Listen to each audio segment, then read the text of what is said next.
You saved my mom at that motel 20 years ago. Teen girl told the Hells Angel. He broke down. You saved my mom at that motel 20 years ago. The sentence hit the booth like a thrown bottle. The man in the corner didn't jump. He locked up, coffee halfway to his mouth, eyes suddenly empty and wide like the past had walked in on its own legs. Before we continue, tell us in the comments where you are watching this from. He wore a faded leather cut, road dust ground into the seams, gray beard, heavy shoulders, hands scarred by knuckles and engines. A Hell's Angel winged patch sat on his back like a warning sign. He stared at the girl standing over his table, trying to decide if she was a joke or a trigger. You got the wrong guy, he said. No, she answered, voice trembling but stubborn. I found the right one. Rook. The name was a test. Her mother had whispered it like a prayer and a warning at the same time. His eyes sharpened. Don't call me that. So it is you.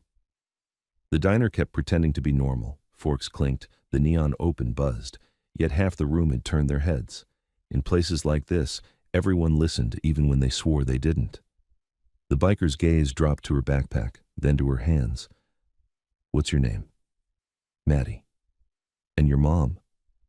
Maddie hesitated. Her mom had made her practice one line, nothing else. Maddie hadn't planned for questions. Lena Hart. His fingers tightened around the mug. Not a spill, not a shake, just a grip like he was holding something down.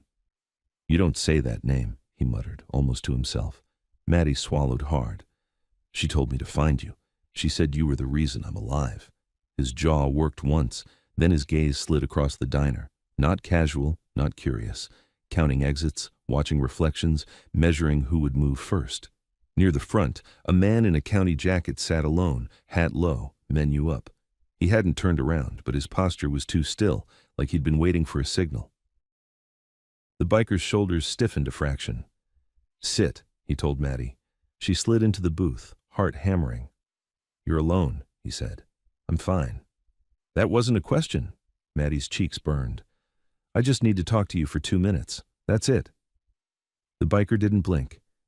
2 minutes turns into a body on the floor. It always does. Maddie stared at him, trying to understand how a sentence could sound like experience. My mom's in the hospital, she blurted. She's not doing great. She made me promise I'd come. I didn't even know your real name. Just Rook in a motel. His face twitched at the word motel like it was a wire pulled under his skin. Which motel? He asked. Maddie's throat tightened. Bluebird. Room 17. That finally cracked him. It wasn't dramatic. No shouting, no slamming fists. It was quieter than that. His shoulders dipped as if something heavy had been pressing on him and suddenly got heavier. His eyes went wet and furious at the same time, like he hated himself for feeling anything in public. He leaned closer, voice low. Who else knows you're here? No one, Maddie said quickly. I came alone. I didn't tell anyone because your mom told you not to. He didn't ask. He stated it. Maddie froze. How do you... Because she was smart, he said, and the bitterness in his voice sounded like respect mixed with pain. He reached under his cut and set a battered flip phone on the table, sliding it toward her. Call her. She's sleeping. Wake her. She can't...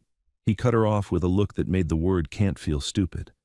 Call her. If she answers, I'll believe you. If she doesn't, you need to leave now. Maddie stared at the phone and shook her head. She told me you'd do this. She told me you wouldn't want to believe me. The biker's eyes narrowed. Then prove it. Maddie's hands shook as she opened her backpack. The biker's focus snapped to her fingers, that same weapons check attention. Even in a diner, even with coffee on the table, he was built for danger. What are you pulling out? He asked. A proof, Maddie whispered. She set a cheap plastic motel key tag on the table, worn almost white, a faded number, 17, a ghost of a name, Bluebird Motor Lodge. The biker went pale in a way Maddie didn't think was possible for a man like him. His breath caught, his lips parted like he had something to say and couldn't find the air for it. For one raw second, the tough mask slipped completely, like grief had been sitting right behind his ribs for 20 years, waiting for permission. Where did you get that? He said. My mom. She said you gave it back. She said you told her to run. His hand hovered over the tag, trembling. He didn't touch it. He looked at it like it could explode. That was supposed to be gone, he whispered. Maddie leaned forward, softer now. She never talks about it. Not really. She just wakes up some nights and says she can still smell that room. And then she says your patch was the last thing she saw before she ran. The biker's eyes squeezed shut for half a second. When he opened them, they were full. I remember, he said. Enough. The county jacket man's menu lowered a little. Maddie saw his eyes in the window's reflection, fixed on her, recognizing, not surprised. Outside, across the rain-slick lot, a lifted truck sat with its lights off. A phone screen glowed faintly inside, like someone was filming or texting directions. Maddie's stomach dropped. Do you know him? The biker's gaze flicked to the reflection, then back to Maddie. His voice went flat. Don't look at him. That means yes, Maddie whispered. The biker slid out of the booth, smooth and quiet, and dropped cash on the table. Then he leaned close to Maddie, barely moving his lips. When I stand up, you stand up, he murmured. You walk like you belong with me. Head down, no running unless I tell you. Why? Maddie breathed. Because if you run, they chase, he said. And if they chase, they catch. He straightened. Maddie stood with him.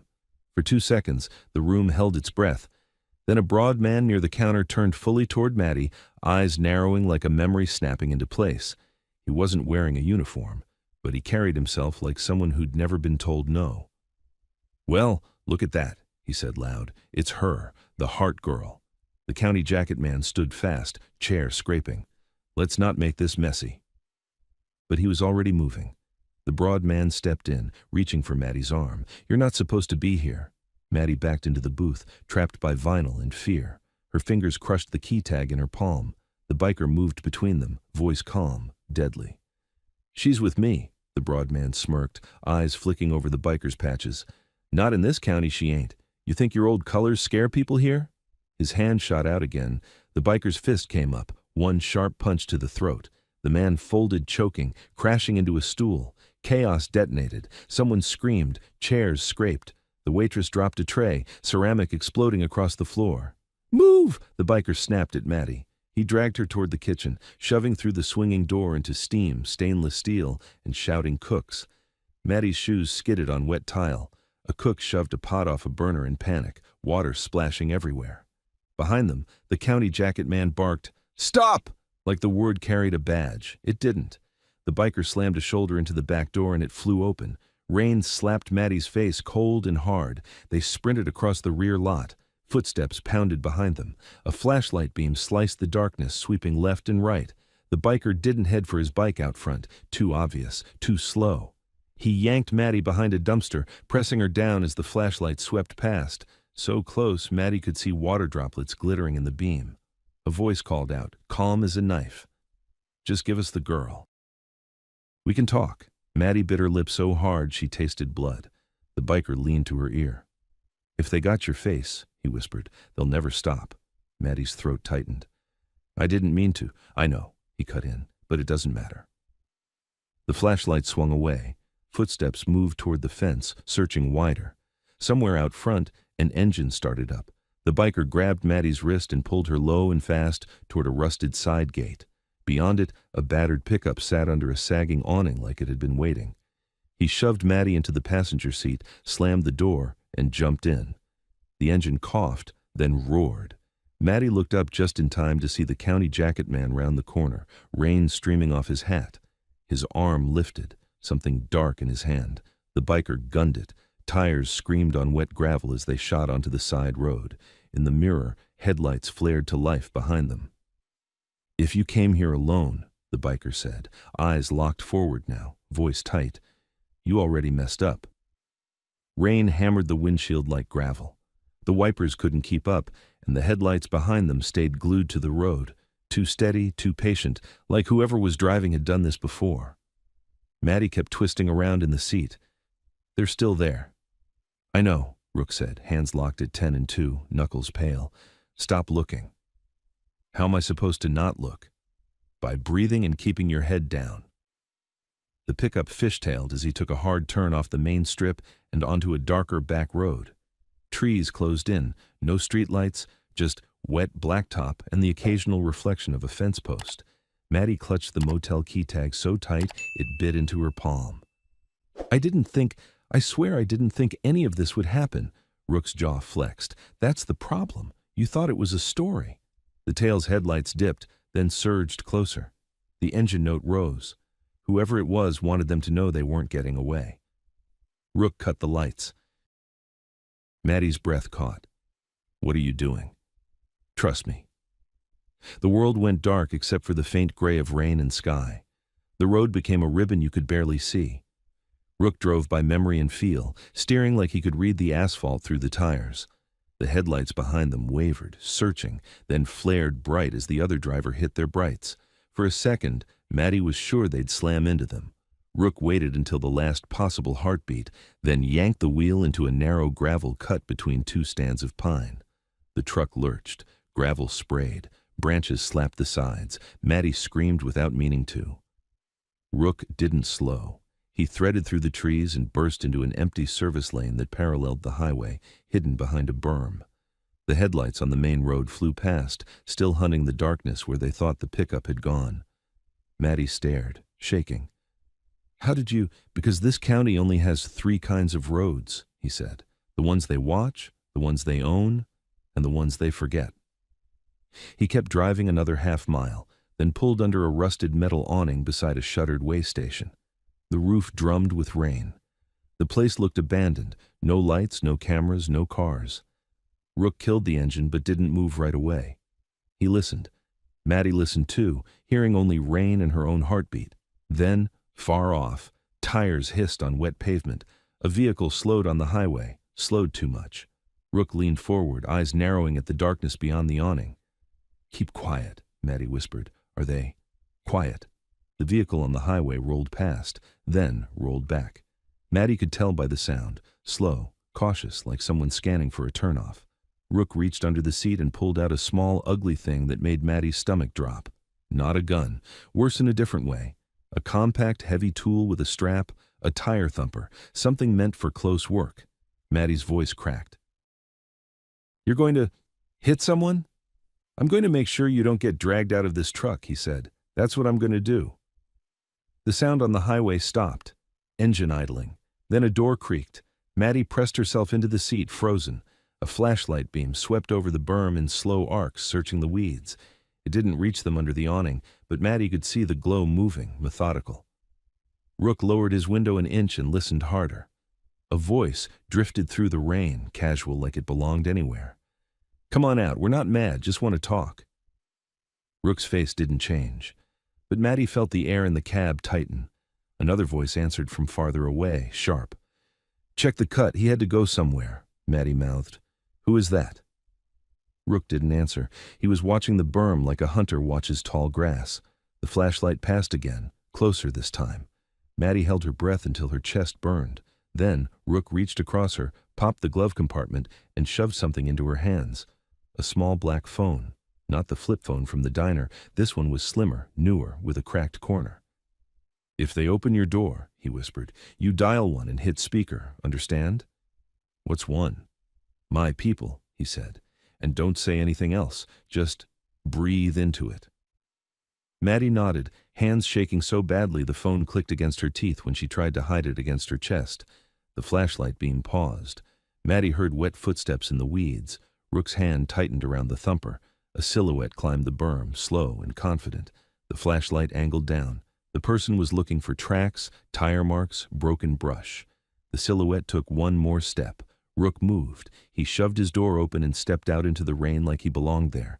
He didn't rush. He didn't lunge. He just appeared, big, solid, and calm. The silhouette startled, the flashlight jerking up. Rook didn't give him time to think. He strode forward and hit him once, hard, clean, right in the gut. The man folded with a wet grunt, flashlight dropping and spinning in the grass. Rook grabbed him by the collar and dragged him down off the berm, keeping him low. Maddie watched through the windshield, eyes wide, as Rook hauled the man behind the awning where the highway couldn't see. Listen, Rook hissed, pinning him against the metal post. Who sent you? The man coughed, rain pouring off his cap. I don't— Rook pressed the thumper into his throat just enough to make the lie die. The man's eyes flicked to Maddie in the cab. You shouldn't have brought her back. That was all Rook needed. His face went cold. So you do know her? The man tried to smile through panic. Everybody knows that face if they've lived here long enough. Rook leaned closer, voice like steel. Who's watching the hospital? The man's smile vanished. He swallowed against the thumper. Man, you don't want to say that name out loud. Rook's eyes narrowed. Say it. The man's gaze slid away. Sheriff's got eyes on it. Not just him, the whole chain. They've been waiting for something to move. Maddie felt her stomach turn. Hospital, she whispered, not realizing Rook could hear her. Rook's head snapped toward the cab for half a second. What hospital is your mom in? St. Agnes, Maddie said quickly. In Dry Creek. Rook's grip tightened on the man. Dry Creek's not your town. Maddie swallowed. We moved. She said we couldn't stay. Rook stared at her like he was seeing the shape of the trap finally click into place. The man coughed again, forcing words out. It doesn't matter where you move, not when he still owns the dirt. Rook shoved him down into the mud. Get back to your friends, he muttered. Tell them the girl isn't walking into their hands tonight. The man blinked fast. You're making it worse.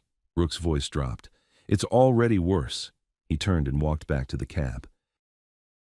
Maddie watched him climb in, rain streaming off his shoulders, breathing controlled like nothing happened, like he hadn't just dragged a stranger into the mud.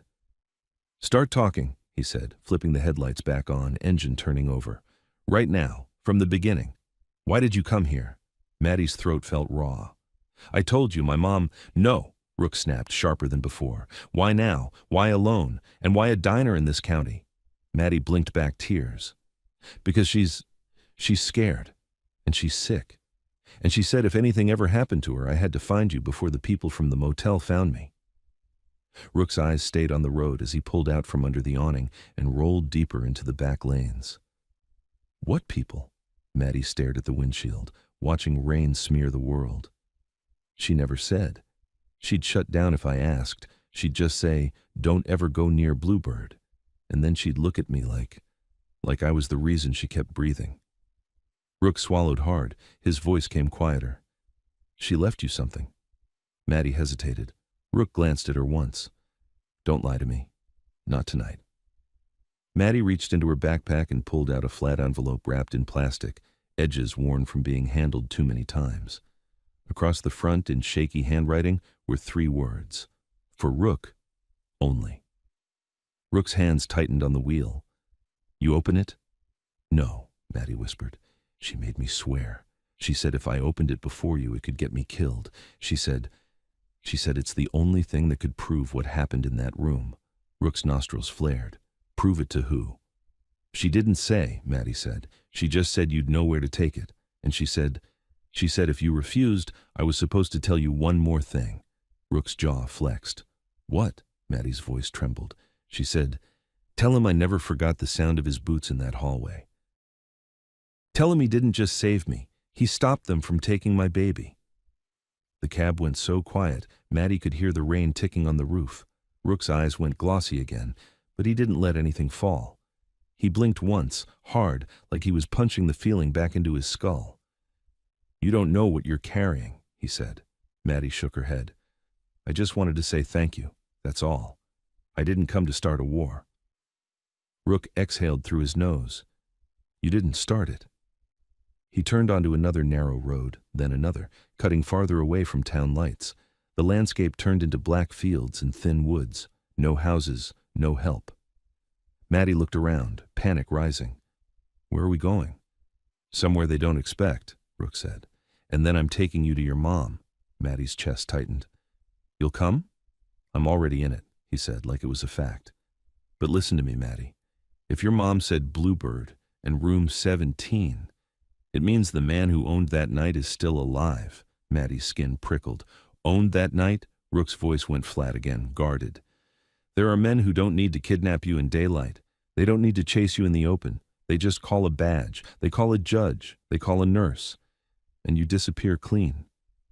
Maddie stared at him. You're talking like this is normal. It is, he said.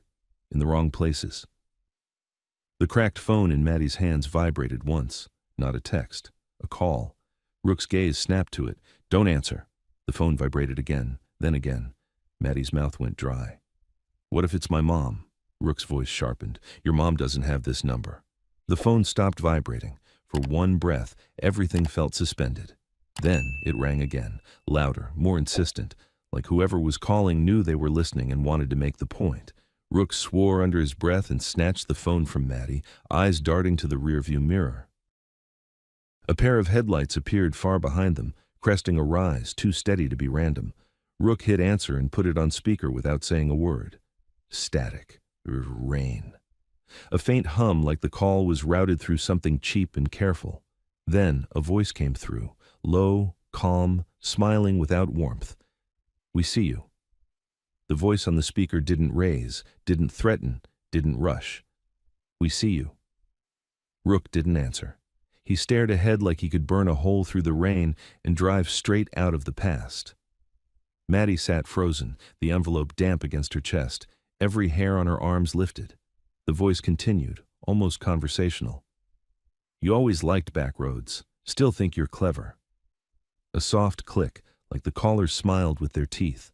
Rook reached over and yanked the phone's battery out with a brutal efficiency, tossing the dead device into the cup holder like it was poison. Maddie exhaled. "Who was that?" Rook's hand stayed steady on the wheel. "Someone who shouldn't have your name." "But how would they? They've had eyes on you longer than you think," he said. "Your mom tried to keep you small, quiet, invisible."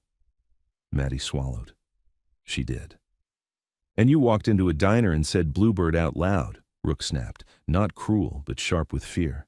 "You lit up like a flare." Maddie's throat tightened. "I didn't know."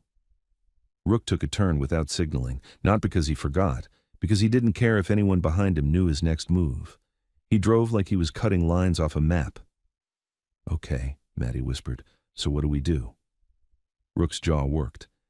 "We get to your mom before they do anything stupid." "They wouldn't," Maddie said automatically, then heard how weak it sounded. Rook shot her a glance.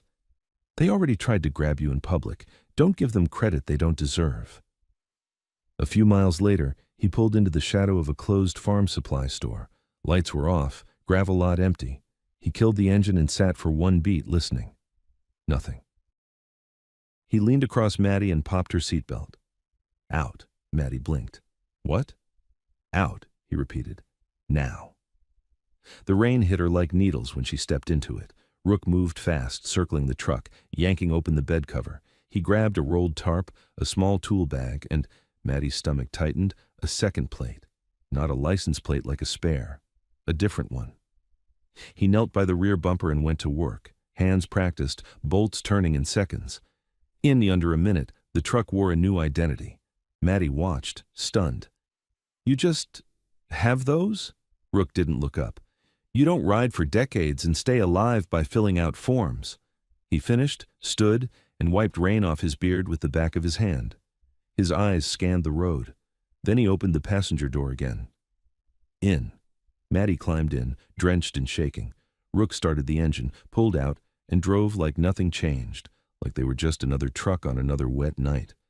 But Maddie could feel the change.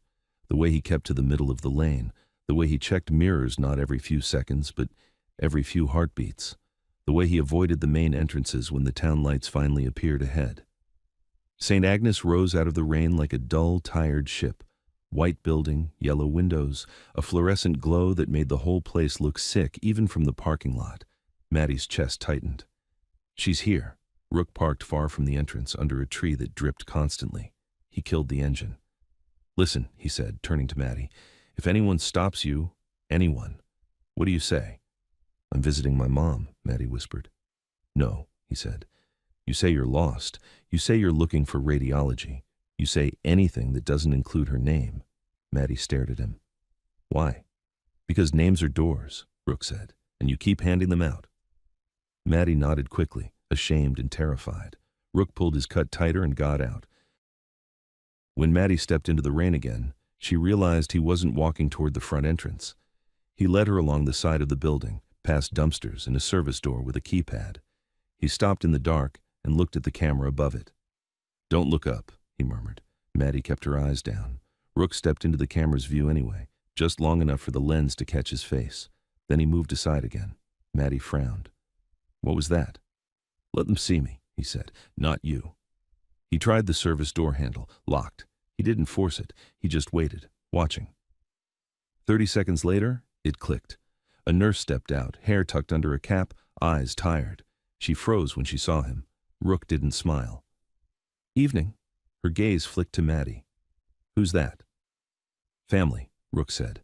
The nurse's expression shifted, recognition of the tone, not the words. She glanced behind her into the hallway like she expected someone to appear. "You can't," she started. Rook's voice stayed calm. "You still owe Lena." The nurse flinched at the name and looked at Maddie again, more carefully this time, like a puzzle piece finally aligning. "Oh my God," she whispered. Maddie's throat tightened. Is she okay?" The nurse swallowed. "She's awake, but you need to be quick. They've been asking about her all day." "They?" Maddie echoed, voice cracking. The nurse opened the door wider. "Just come." They moved through a back corridor that smelled like bleach and old coffee. Rook walked half a step behind Maddie, head turning slightly at every intersection. Maddie noticed cameras everywhere, little black eyes in corners. The nurse led them to an elevator that required a badge swipe. Her hand shook as she used it. As the doors closed, she whispered, "He was here earlier." Rook's eyes snapped to her. "Who?" The nurse hesitated, then forced it out. "Deputy Ralston. He said he was doing a wellness check. He asked if Lena had any visitors." "He asked if she had a daughter?" Maddie's stomach dropped. "How would he know?" Rook's jaw clenched. "Because he's not checking, he's hunting." The elevator dinged and opened on a quieter floor. The lights were dimmer, the air felt heavier. Maddie's footsteps softened on the carpet like the building was telling everyone to behave. They reached a room at the end of the hall. The nurse knocked lightly, then opened it without waiting. Lena Hart lay in the bed, smaller than Maddie remembered from a year ago. Her face was pale, lips dry, hair pulled back. A monitor beeped with a steady, indifferent rhythm, but her eyes were alive. They snapped to Maddie first, and Maddie felt the ground tilt. "Mom." Lena's mouth opened. Her voice came thin but fierce. "What did you do?" Maddie froze. I came like you told me." Lena's eyes filled instantly, anger and relief colliding. "You weren't supposed to come alone." "I didn't," Maddie lied, then realized the lie was pointless because her mom's gaze had already moved past her. Lena stared at Rook. For a full second, nobody spoke. Then Lena's hand lifted from the blanket, weak, trembling, and reached out like she was trying to touch something she didn't trust to be real. Rook stepped forward, slow, as if sudden movement would break her. "Lena," he said. His voice didn't sound like it did in the truck. It wasn't hard or sharp. It was raw, like a man who'd practiced being stone and forgot how to be human. Lena's breath hitched, tears slid down her cheeks without her wiping them away. "You look older," she whispered. Rook huffed a laugh that wasn't a laugh. "You too." Maddie's throat tightened so hard she couldn't speak. She'd imagined this reunion as gratitude, maybe awkward, maybe emotional. She hadn't imagined her mother looking at a biker like he was the line between life and death. Lena's gaze flicked to Maddie. "Did you say it?" Maddie nodded, voice cracking. I told him what you said. I showed him the tag." Lena closed her eyes for a second, breathing. When she opened them again, she looked at Rook like she was about to apologize for something too big to say. "You shouldn't be here," she whispered to him. Rook's jaw tightened. Neither should she. Lena swallowed. "They found her?" Rook nodded once. Lena's face tightened with pain, not physical, something deeper. I tried to move. I tried to bury it." "You can't bury rot," Rook said.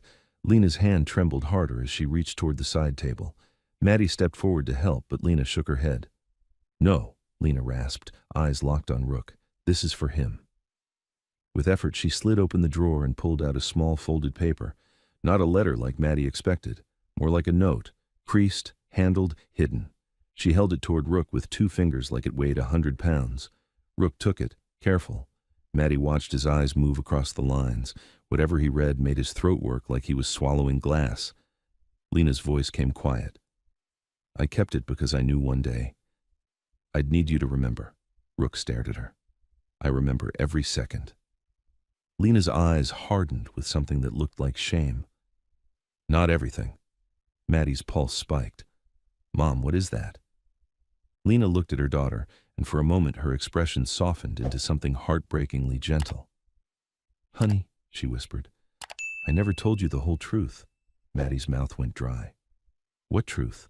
Lena's eyes flicked to the door, to the hallway, to the cameras Maddie suddenly couldn't stop thinking about. Then Lena looked back at Rook. He didn't just help me run, she said.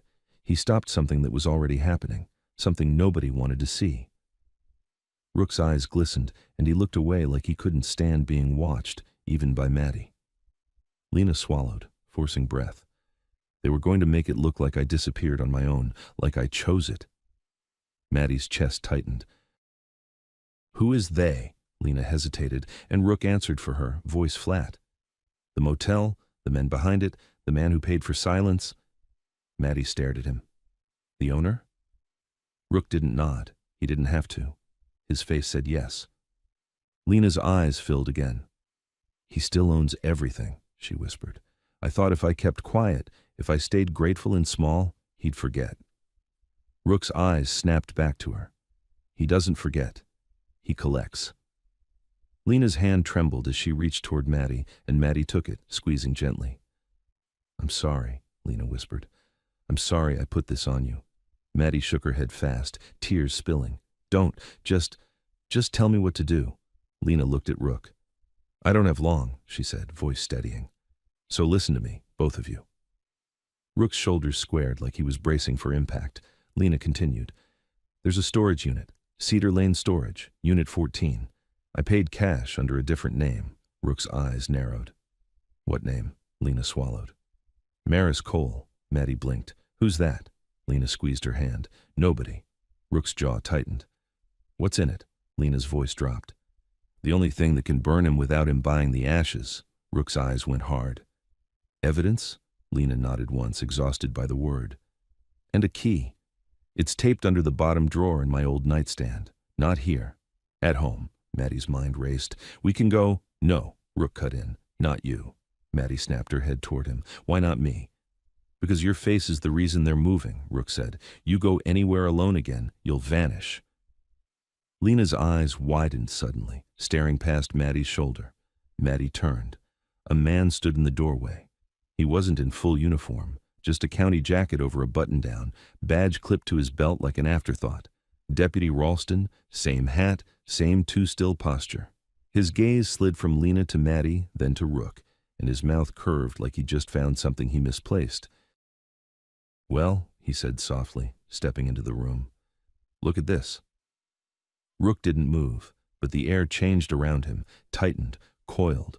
Ralston's eyes settled on Maddie with unsettling familiarity. You look just like her. Deputy Ralston didn't rush. He didn't need to.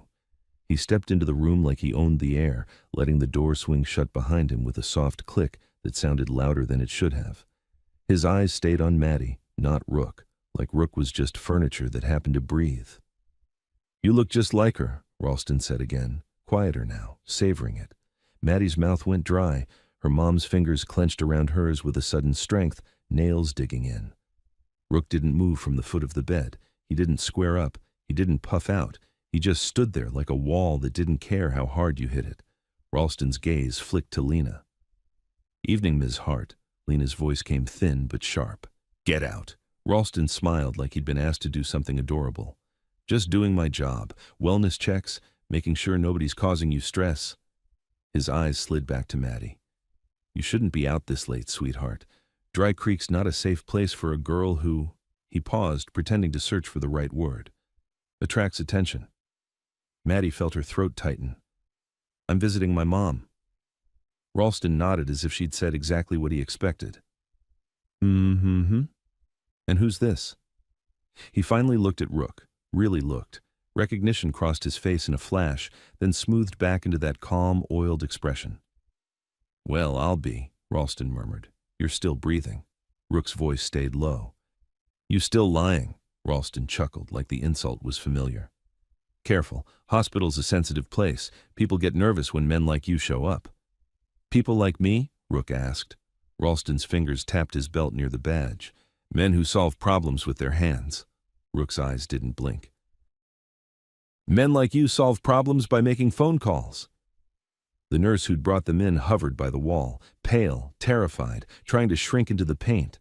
Ralston noticed her and tilted his head. You're off your floor, Karen.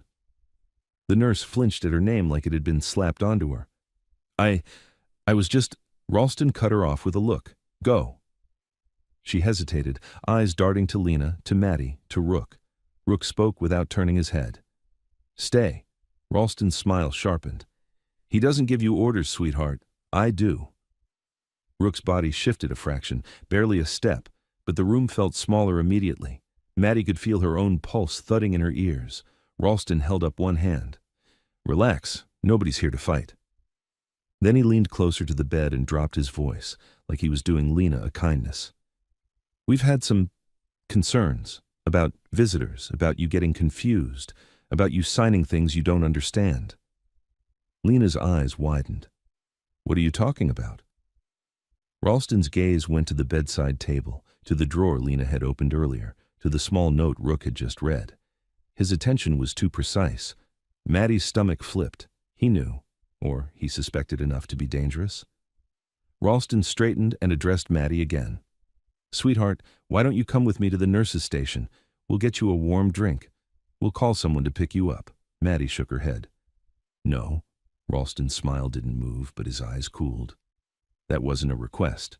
Lena tried to sit up, breath hitching. Leave her alone. Ralston didn't even look at Lena when he spoke. Ms. Hart, you need rest. Stress can do terrible things to a heart. Maddie felt her mom's fingers tremble. The monitor beeped a little faster. Rook's voice dropped into the kind of calm that made Maddie more afraid than shouting. You're done. Step back. Ralston's gaze slid to him. Or what? Rook didn't answer. He just looked at the badge, then at the camera in the corner, then back at Ralston. Ralston followed his eyes and smiled wider. Yeah, that's what I thought. He took one step toward Maddie. Rook moved, not a swing, not a punch. He closed the distance in one smooth motion, caught Ralston's wrist mid-reach, and pinned it against the doorframe with a pressure that made Ralston's smile flicker for the first time. Ralston's eyes hardened. You put hands on me in a hospital? I can bury you. Rook leaned in, voice almost gentle. You're already buried. You just don't smell it yet. Ralston's free hand went toward his belt. Maddie's breath stopped. Rook's grip tightened and Ralston froze, suddenly aware that if he escalated, it wouldn't end clean. Cameras or not, badge or not, Lena's voice came strained. Rook, don't. Rook didn't take his eyes off Ralston. You're not taking her. Ralston exhaled slowly, then eased his hand away from his belt. You think you're protecting her? His gaze flicked to Maddie. But you're the reason she's in danger. Rook's jaw flexed. I'm the reason she's still standing. Ralston's mouth twitched. That girl's been on somebody's radar since she learned to walk. Maddie's skin went cold. What does that mean? Ralston looked at her like she was naive. It means people don't forget what they're owed. Lena made a broken sound in her throat and squeezed Maddie's hand hard. Maddie, don't listen. Ralston lifted his chin slightly toward the hallway. I've got deputies outside. I've got security. I've got a nurse supervisor who owes me her job. You want to play hero? Go ahead. Rook held his stare. Call them. Ralston paused. The smile was gone now. You sure? Rook didn't blink. Call them. Ralston's eyes narrowed, recalculating. He wasn't afraid of Rook. He was afraid of what Rook would force him to do in front of cameras. He pulled his wrist free slowly, like he was allowing it, then stepped back. Fine, he said. Let's do this the polite way. He reached into his pocket and pulled out his phone. Rook spoke, fast and low, without looking back. Maddie, bag. Maddie snapped into motion, grabbing her backpack, the sealed envelope inside, her fingers clumsy from fear. Rook's gaze went to the nurse. Stairs. The nurse's lips parted. I can't. Rook's voice sharpened. Do you want him deciding what happens to that girl? The nurse's eyes filled. She swallowed, then nodded once. Ralston's phone was already at his ear. Yeah, it's me. I need... The nurse moved first, slipping out of the room and waving them urgently. Rook grabbed Maddie's elbow and guided her out, fast but controlled. Maddie glanced back once and saw Ralston still on the call, watching them go like he'd expected it, like he wanted it. The hallway felt too bright, too open. Maddie's shoes squeaked on the floor. The nurse led them around the corner and through a door marked staff only. Stale air hit them, concrete stairwell, the hum of fluorescent lights. Down, the nurse whispered. Don't stop. They took the stairs 2 at a time. Maddie's lungs burned. Her backpack bounced hard against her spine. On the landing below, the nurse shoved open another door into a dim corridor lined with carts and closed supply cabinets. "Service exit is at the end," she said, voice shaking. "But there's a camera," Rook cut in. "Let it see me." Maddie's voice cracked. "My mom." Rook's eyes flicked to her, pain flashing. "We come back when it's safe." "That's not safe," Maddie whispered. "That's never." Rook didn't answer. He grabbed a folded hoodie from a laundry cart, tossed it to Maddie. "Put it on. Hood up." Maddie pulled it over her head, swallowing the fabric smell of detergent and hospital bleach. They reached the service exit.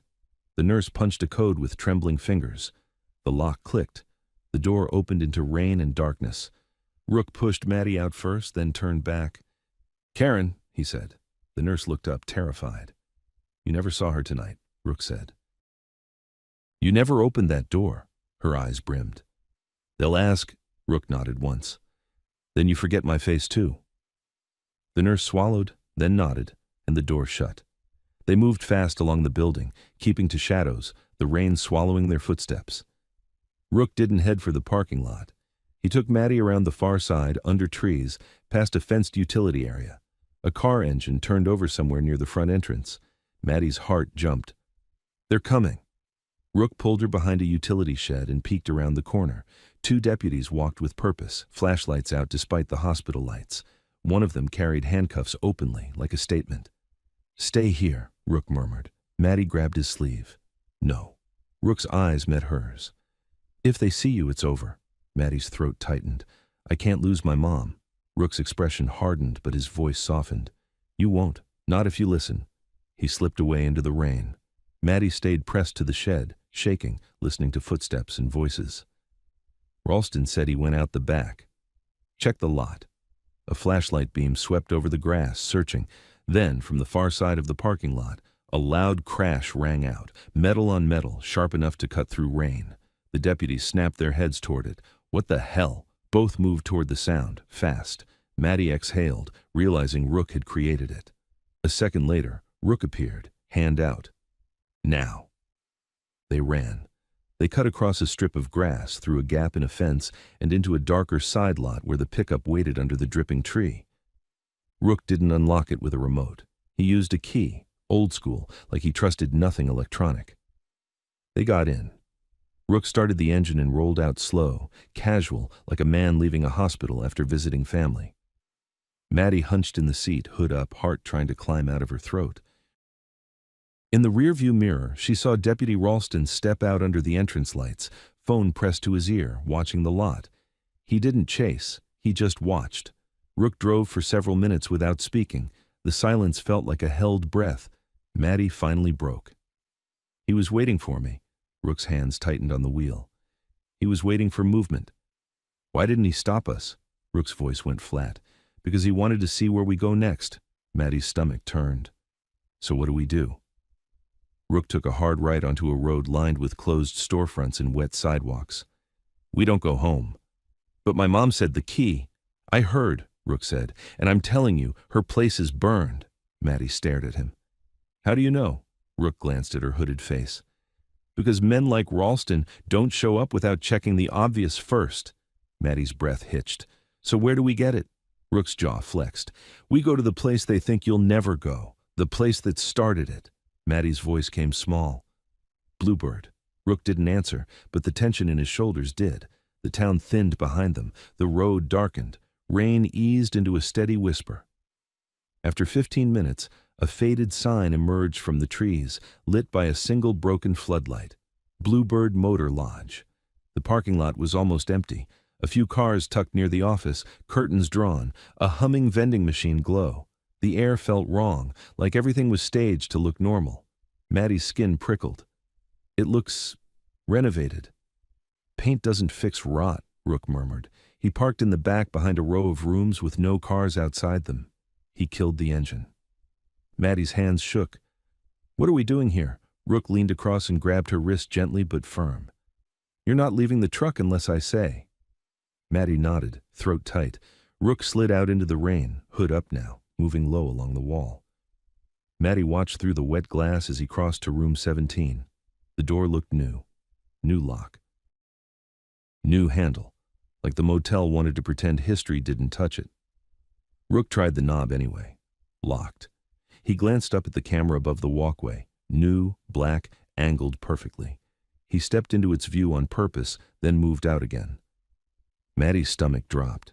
He was doing what he did at the hospital. Let them see him, not her. Rook crouched by the doorframe and pulled a thin tool from his pocket. He worked the lock fast, controlled. The door clicked. He slipped inside.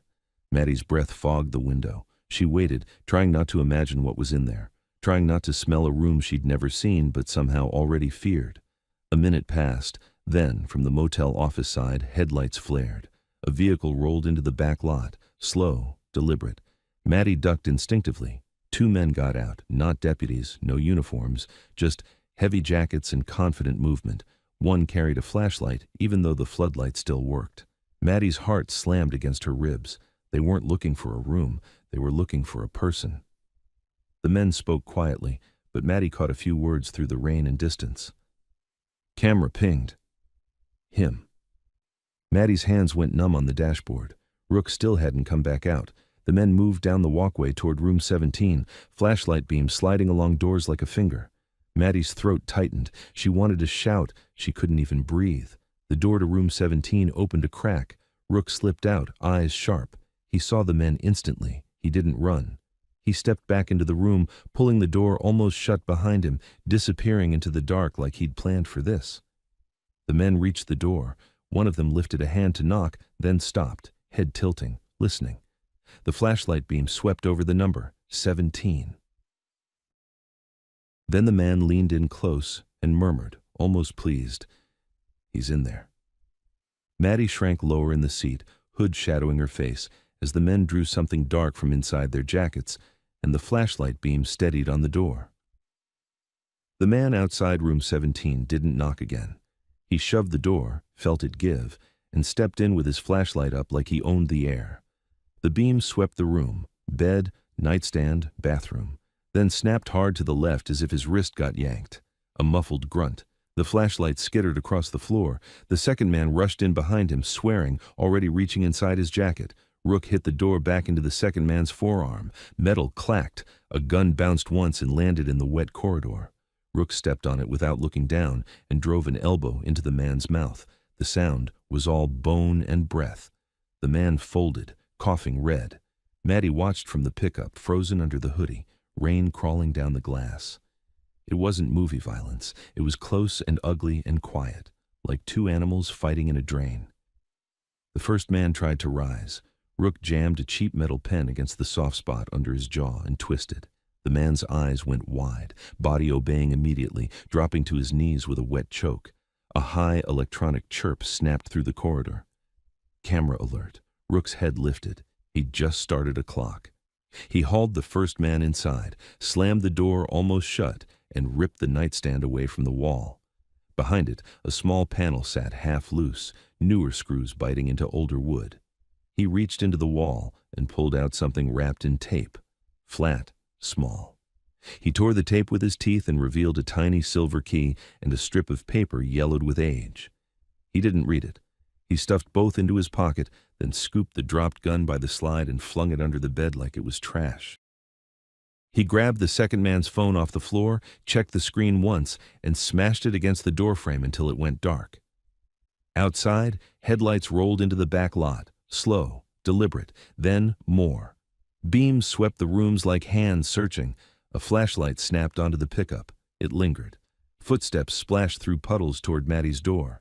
Maddie slid lower, hood shadowing her face, and fumbled for the cracked phone Rook had given her. Dial 1. Speaker. Her fingers shook as she pressed call. 1 ring. A hard knock hit the driver's window. Open up! 2 rings. The handle tested. Once, twice, 3 rings. The call clicked.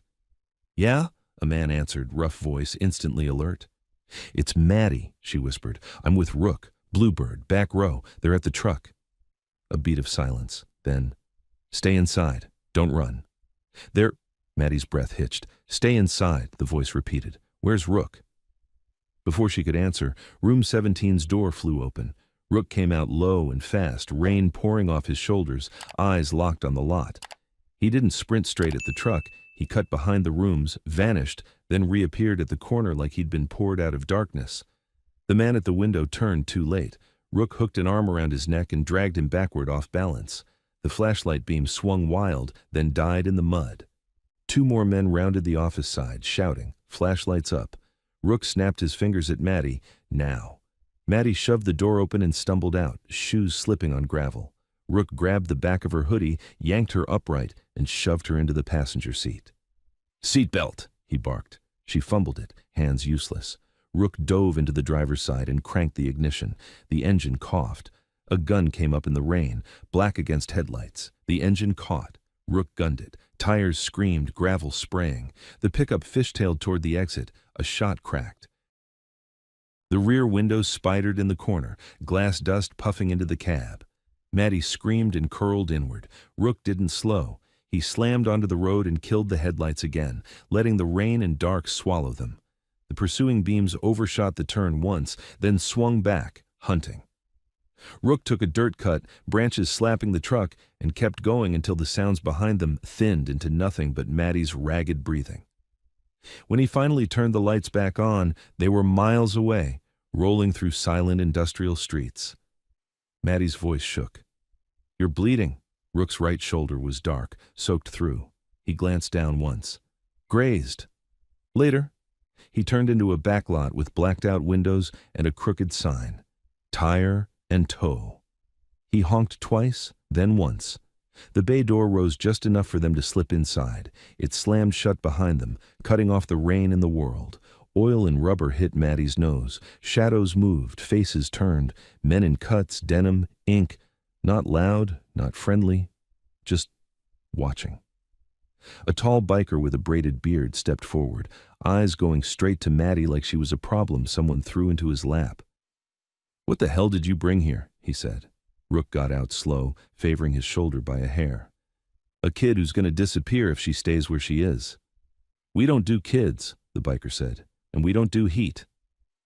Another man, older, heavyset, leaned on a workbench. "You got followed?" Rook's gaze swept the room. They were waiting at the motel. They're in the hospital, too. At that, the tall biker's expression tightened. "Say who?"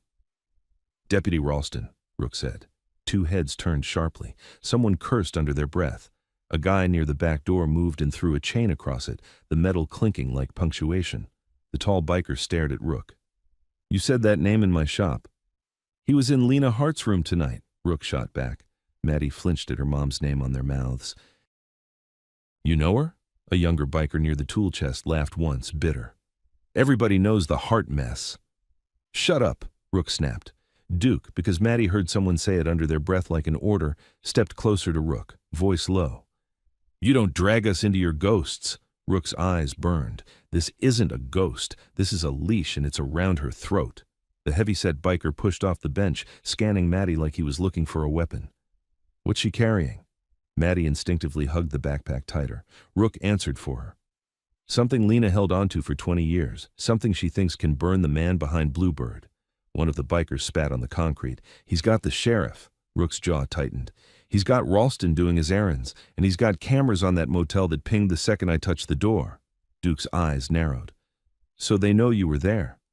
"They knew the moment the alert hit," Rook said, "which means they're moving on her mom right now." Duke jerked his chin at a man with a med kit. "Patch him." The man came over and yanked Rook's jacket back, exposing the shoulder. Maddie saw the graze, angry red, shallow, but still bleeding. Rook didn't flinch as gauze pressed down. Duke watched Maddie while it happened. "Where's your dad?" Maddie's throat tightened. "I don't have one." Duke's gaze shifted to the envelope under Maddie's hoodie. "That yours?" "It's my mom's," Maddie said, voice shaking. "She told me not to open it."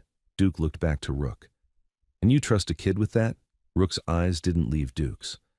"I trust her more than any badge in this county." Duke's jaw worked. "You went back to room 17. Rook reached into his pocket and unfolded the strip of paper on the truck hood under the dim shop light. Old handwriting, a location, a number. Duke read it, and the color drained from his face. Rook held his stare. "You recognize it," Duke swallowed. "Cedar Lane Storage, Unit 14. The room shifted.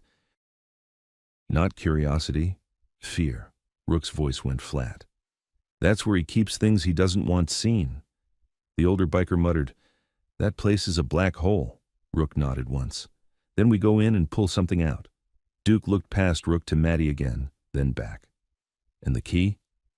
Rook opened his fist just enough to show the tiny silver edge, then closed it again. "I got it." Duke exhaled slow, like he was trying not to say no. "You understand what you're asking?" Rook stepped closer, lowering his voice.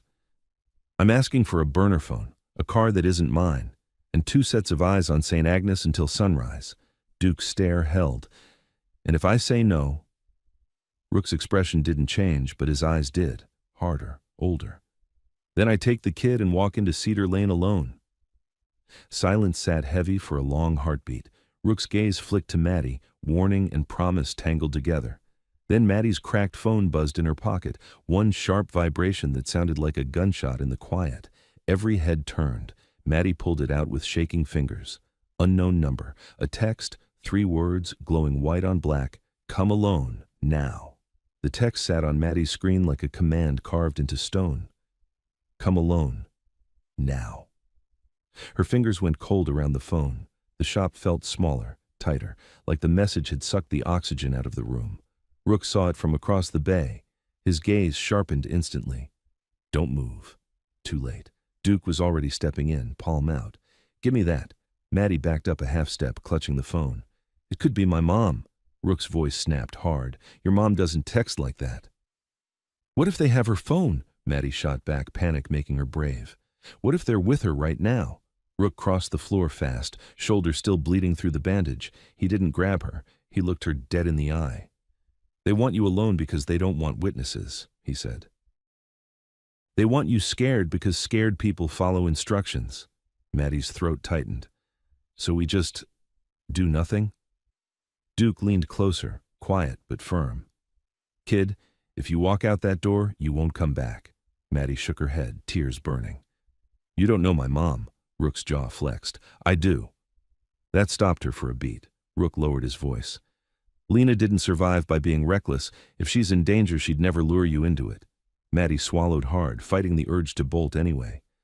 "Then why are they texting me?" Rook held out his hand. "Give me the phone." Maddie hesitated, then placed it in his palm like she was handing him her heartbeat. Rook stared at the screen, then lifted it toward Duke. "You got signal in here?"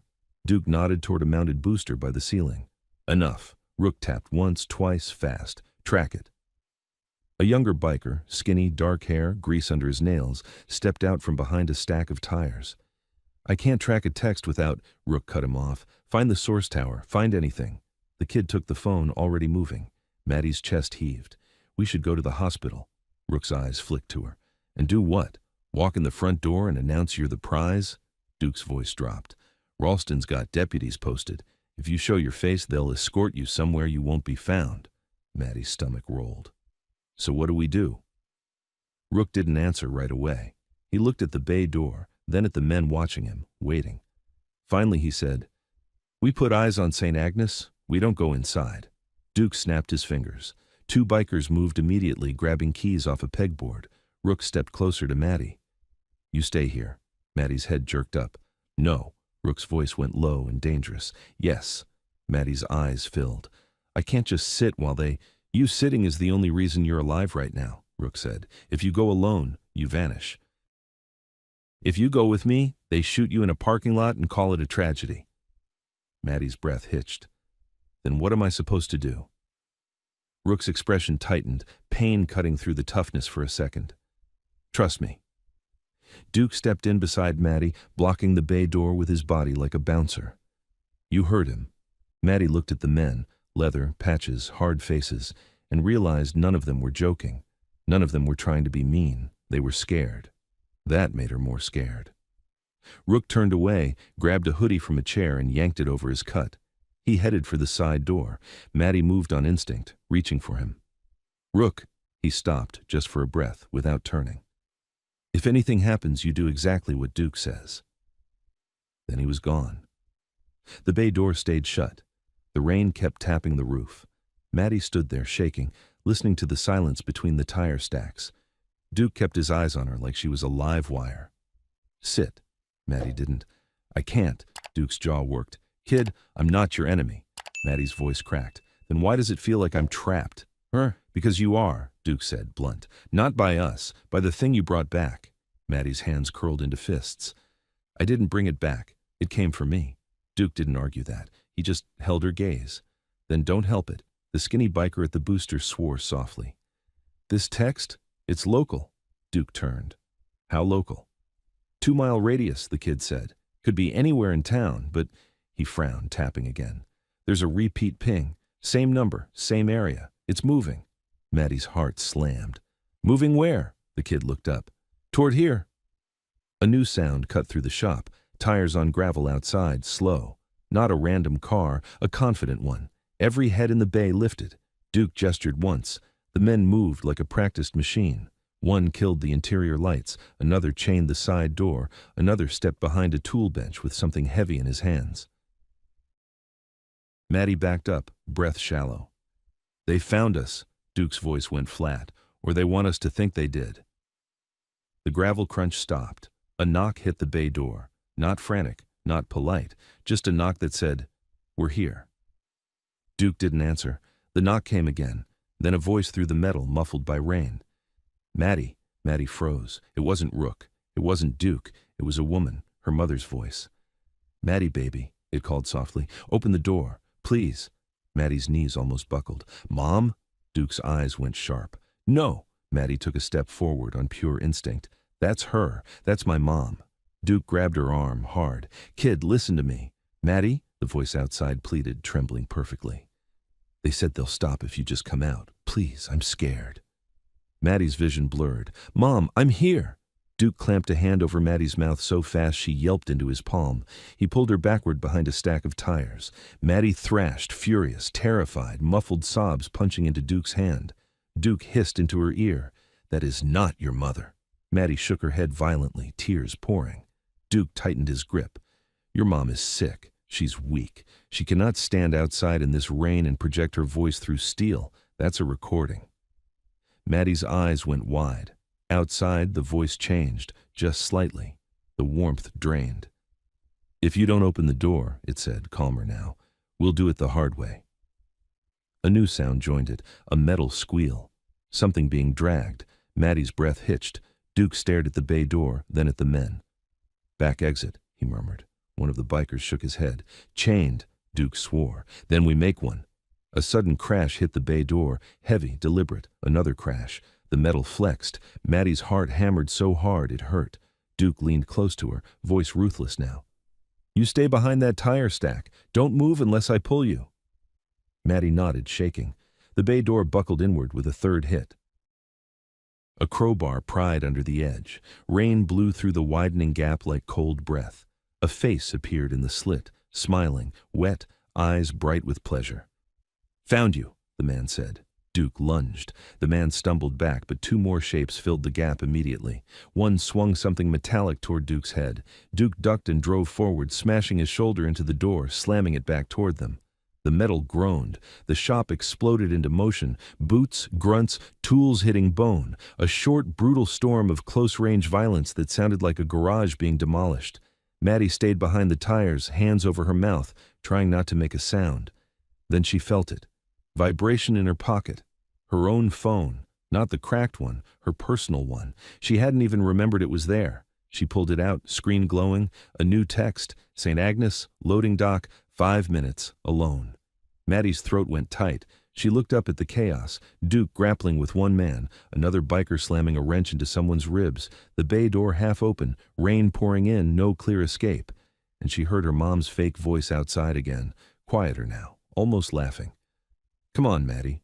You know where I am. Maddie's mind went blank in the way panic makes it blank. If her mom was at the hospital and someone was holding her, and the only thing they wanted was Maddie. Maddie slid sideways, crawling behind the tire stack, moving toward the back office door while everyone was focused on the bay. Duke didn't see her. He was too busy keeping the door from becoming a flood. Maddie reached the office, slipped inside, and shut the door quietly behind her. The office was dark, lit only by a flickering monitor and the red glow of a charging dock. A set of keys hung on a hook, a cheap raincoat on a chair. Maddie grabbed the raincoat and the keys without thinking. Her hands moved on pure survival. She pushed out the back office window into the rain and dropped into the alley behind the shop.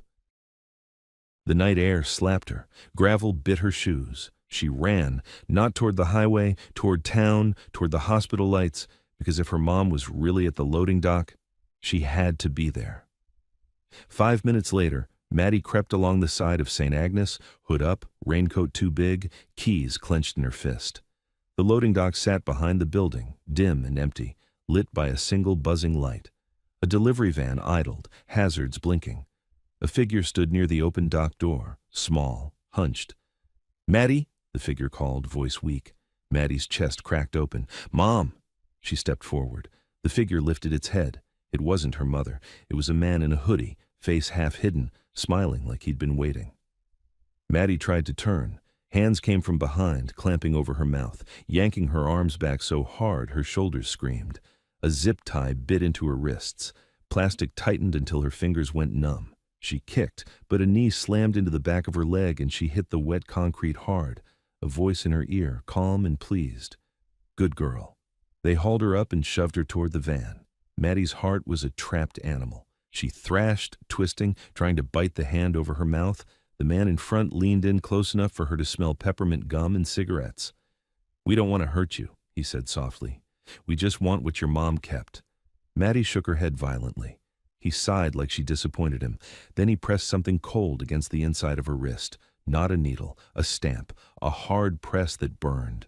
Maddie gasped into the hand over her mouth, pain flaring under her skin. The man pulled it away and smiled at what he'd left behind. A small, clean symbol on her wrist, dark and crisp against pale skin.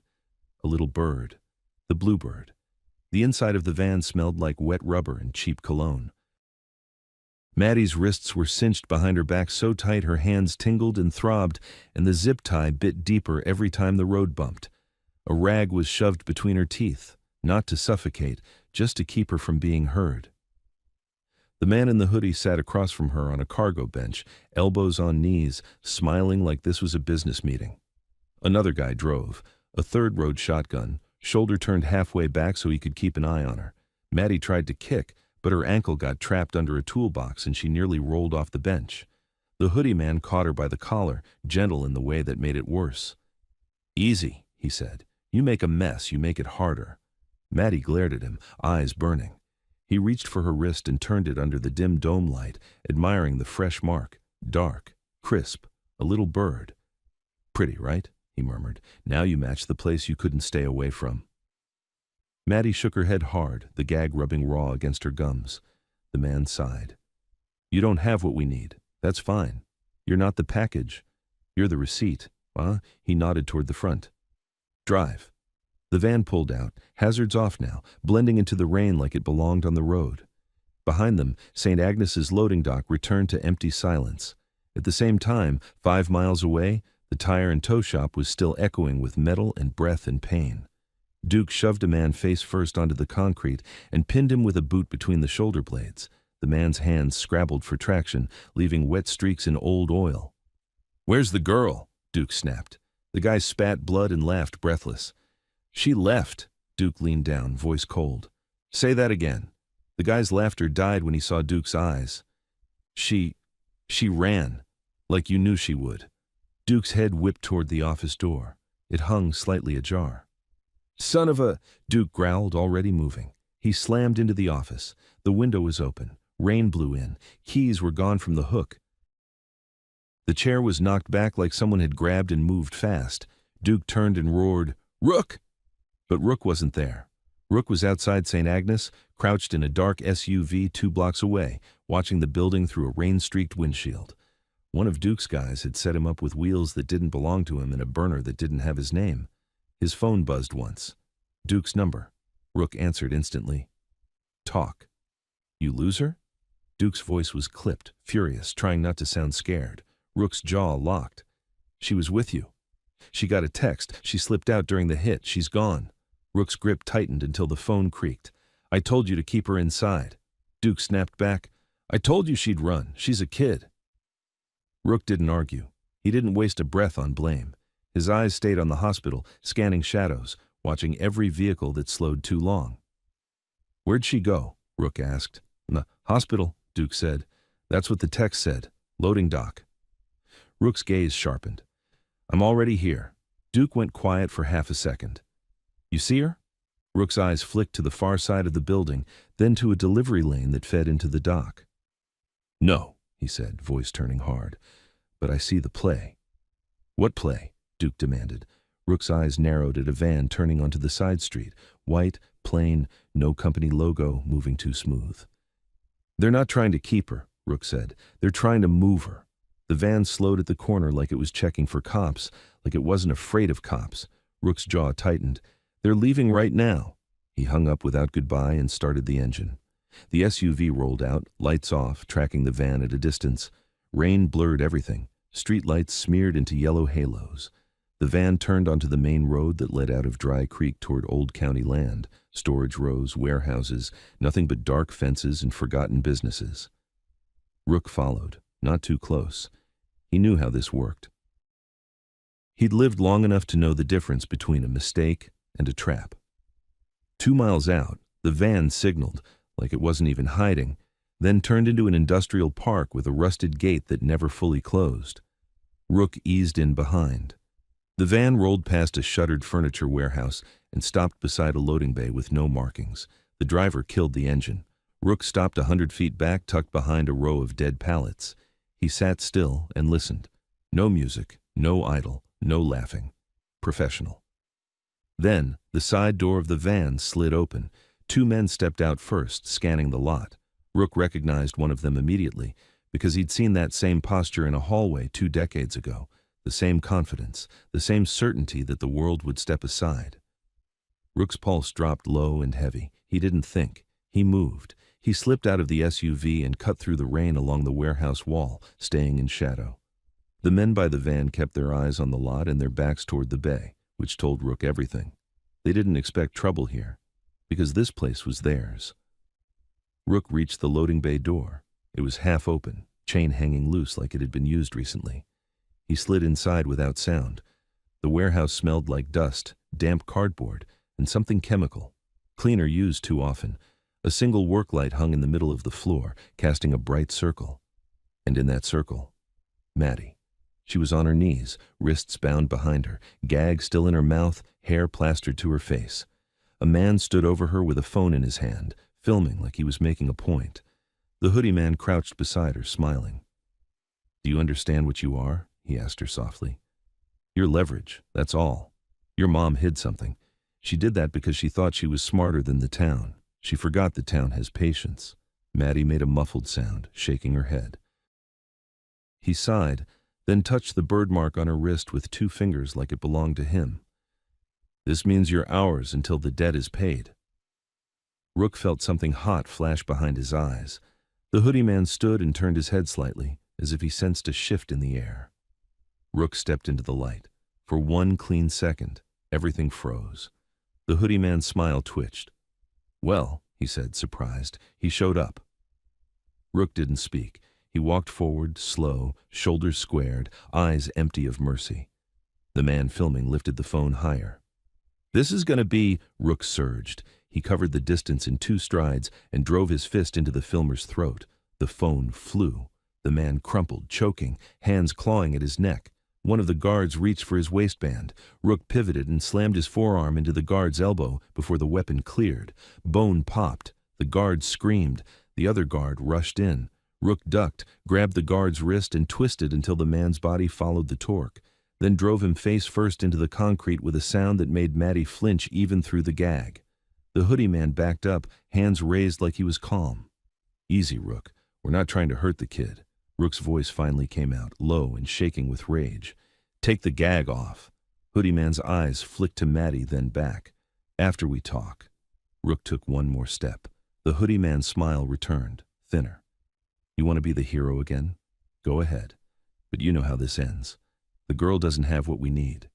You do. Rook's jaw worked. You touched her. Hoodie man shrugged lightly. We marked her, so she doesn't get any ideas. Rook moved so fast the hoodie man didn't even finish blinking. 1 hand grabbed the man's collar. The other drove into his stomach like a piston. Hoodie man's breath exploded out of him. His knees buckled. Rook hauled him up close, voice like gravel. "Who sent you?" Hoodie Man coughed, trying to smile through pain. "You already know." Rook tightened his grip until the man's feet barely touched the floor. "Say the name." The hoodie man's eyes watered, not from fear, pure pressure. "He doesn't like his name said by trash," he rasped. "He likes Mr. Caldwell." Rook went still. Maddie stared at him, eyes wide, because the name meant nothing to her, but the way it hit Rook meant everything. Rook dropped the hoodie man like a sack and moved to Maddie in one stride. He knelt, pulled the gag free gently, and Maddie sucked air like she'd been underwater. Her voice cracked. "Rook, I'm sorry." "Later," Rook said, cutting her free with a small blade she never saw him draw. "Can you stand?" Maddie nodded, trembling, and tried.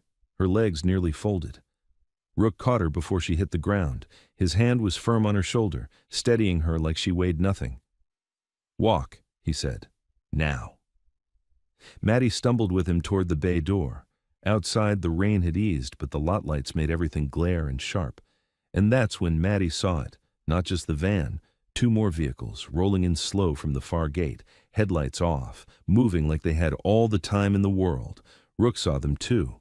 His face didn't change, but his body did, tightening, angling Maddie behind him. The hoodie man, still on the floor, laughed through spit. "Told you, patience." Rook backed Maddie toward the SUV, eyes scanning for a lane out. "Get in," he ordered. Maddie obeyed, fumbling the handle, climbing into the passenger seat with shaking hands. Rook sprinted for the driver's side. A door slammed in the distance. A voice called out, calm and familiar even from far away. "Rook!" Rook froze for half a heartbeat, because that voice wasn't one of the warehouse men. It was Deputy Ralston's. Ralston stepped into the light between the vehicles, hands loose at his sides, jacket open, badge catching the glare like a little shield. He smiled at Rook like they were old friends. "You always come back," Ralston called. "Doesn't matter how far you ride, you always come back to the same fire." Rook's hand tightened on the SUV door. Ralston's gaze slid to Maddie in the passenger seat, then down to her wrist, and his smile widened when he saw the bird mark. "There it is," he said softly, pleased. "Now we're all speaking the same language." Rook's voice came low, lethal. "You're going to let her go," Ralston chuckled. "You don't get to negotiate. You get to remember your place." Maddie's chest heaved. "Rook, who is Caldwell?" Ralston answered like he'd been invited. "A man your mother owes, a man who doesn't enjoy being owed." Rook slammed the door, started the engine, and gunned it. The SUV lurched forward, straight at the narrow gap between stacked pallets and a loading ramp. The vehicles behind flared their lights on, sudden and blinding, and the chase snapped alive. Maddie gripped the dash as the SUV bounced over broken concrete and shot out through the gate, rain spraying behind them. Ralston's voice carried through the open lot, one last line, calm as a promise. "Bring me what Lena hid, or I bring you her body." The SUV tore through wet back roads with the headlights off and the dash lights dimmed down to a faint glow. Maddie's hands were locked around the grab handle above the door, knuckles white, while the world outside blurred into black trees and sudden fence lines. Behind them, for a few miles, the chase stayed tight, 2 sets of headlights cutting through the rain like knives, not weaving, not panicking. Confident. Ralston's people. Rook drove like he was reading the road through the steering wheel. He didn't speed in straight lines. He sped in decisions, hard cuts, sudden slowdowns, turns that made no sense unless you already knew where the cameras were and where the cameras weren't. Maddie's throat burned. "There's still—" "I know," Rook snapped, then softened a fraction without looking at her. "Breathe through your nose." "How can you be calm?" "I'm not," he said. "I'm focused." He took a left onto a narrow lane that wasn't marked, just a strip of asphalt between 2 fields. No lights, no houses, no shoulders. The SUV bounced through potholes. Ahead, a low railroad crossing sign appeared in the headlight's faint spill. Rook's jaw tightened. "Hold on." He didn't stop at the crossing. He didn't slow. He hit it, and the SUV launched just enough for Maddie's stomach to float, then slammed down on the other side with a violent jolt. Maddie cried out. The tailing headlights behind them flared brighter, then dipped hard as the pursuers hit the same crossing too fast. Tires squealed, a horn blared, frustrated. Rook didn't look back. He turned onto a dirt farm cut that looked like it ended in mud. The SUV fishtailed, spraying grime, and vanished into a tunnel of trees. The headlights behind them overshot the turn and flew past. Rook waited, counting silently, then killed the engine. The sudden quiet was so complete, Maddie could hear rain dripping off the leaves and her own breath tearing in and out. Rook didn't move. He watched the road through the windshield. A minute later, distant tires hissed by on the main road, then another vehicle, then nothing. Rook exhaled once, deep and controlled, like he'd been holding his lungs shut. Maddie's voice cracked. "Are we safe?" Rook's eyes stayed on the dark. "We're not dead, that's all." He started the engine again, rolling forward slow, deeper into the trees. Maddie finally looked down at her wrist. The bird mark stared back at her, clean and dark, like it had always been there. Her stomach turned. "What is it, really?" Rook's jaw flexed. "A claim," Maddie swallowed. "Like a brand." Rook didn't answer, and the silence was worse than yes. Maddie's voice came smaller. "I left Duke. I ran. I'm sorry." Rook's hands tightened on the wheel. "You did what scared people do." "That's not an excuse," Maddie whispered. "No," he said. "It's a fact. We work with facts." She stared at him. "Are they going to hurt my mom?" Rook's eyes went hard. "They'll use her. If she's alive, she's a lever. If she's dead, she's a warning." Maddie's breath hitched. "Then we have to go back." "We're going forward," Rook said. He took the SUV out onto a bigger county road, lights still low, and after 2 miles he turned into a closed self-serve car wash with a chain across the entrance. He got out, hopped the chain, and rolled the SUV into the last bay.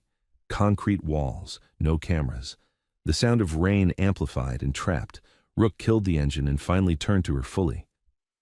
"Where's the envelope?" he asked. Maddie blinked.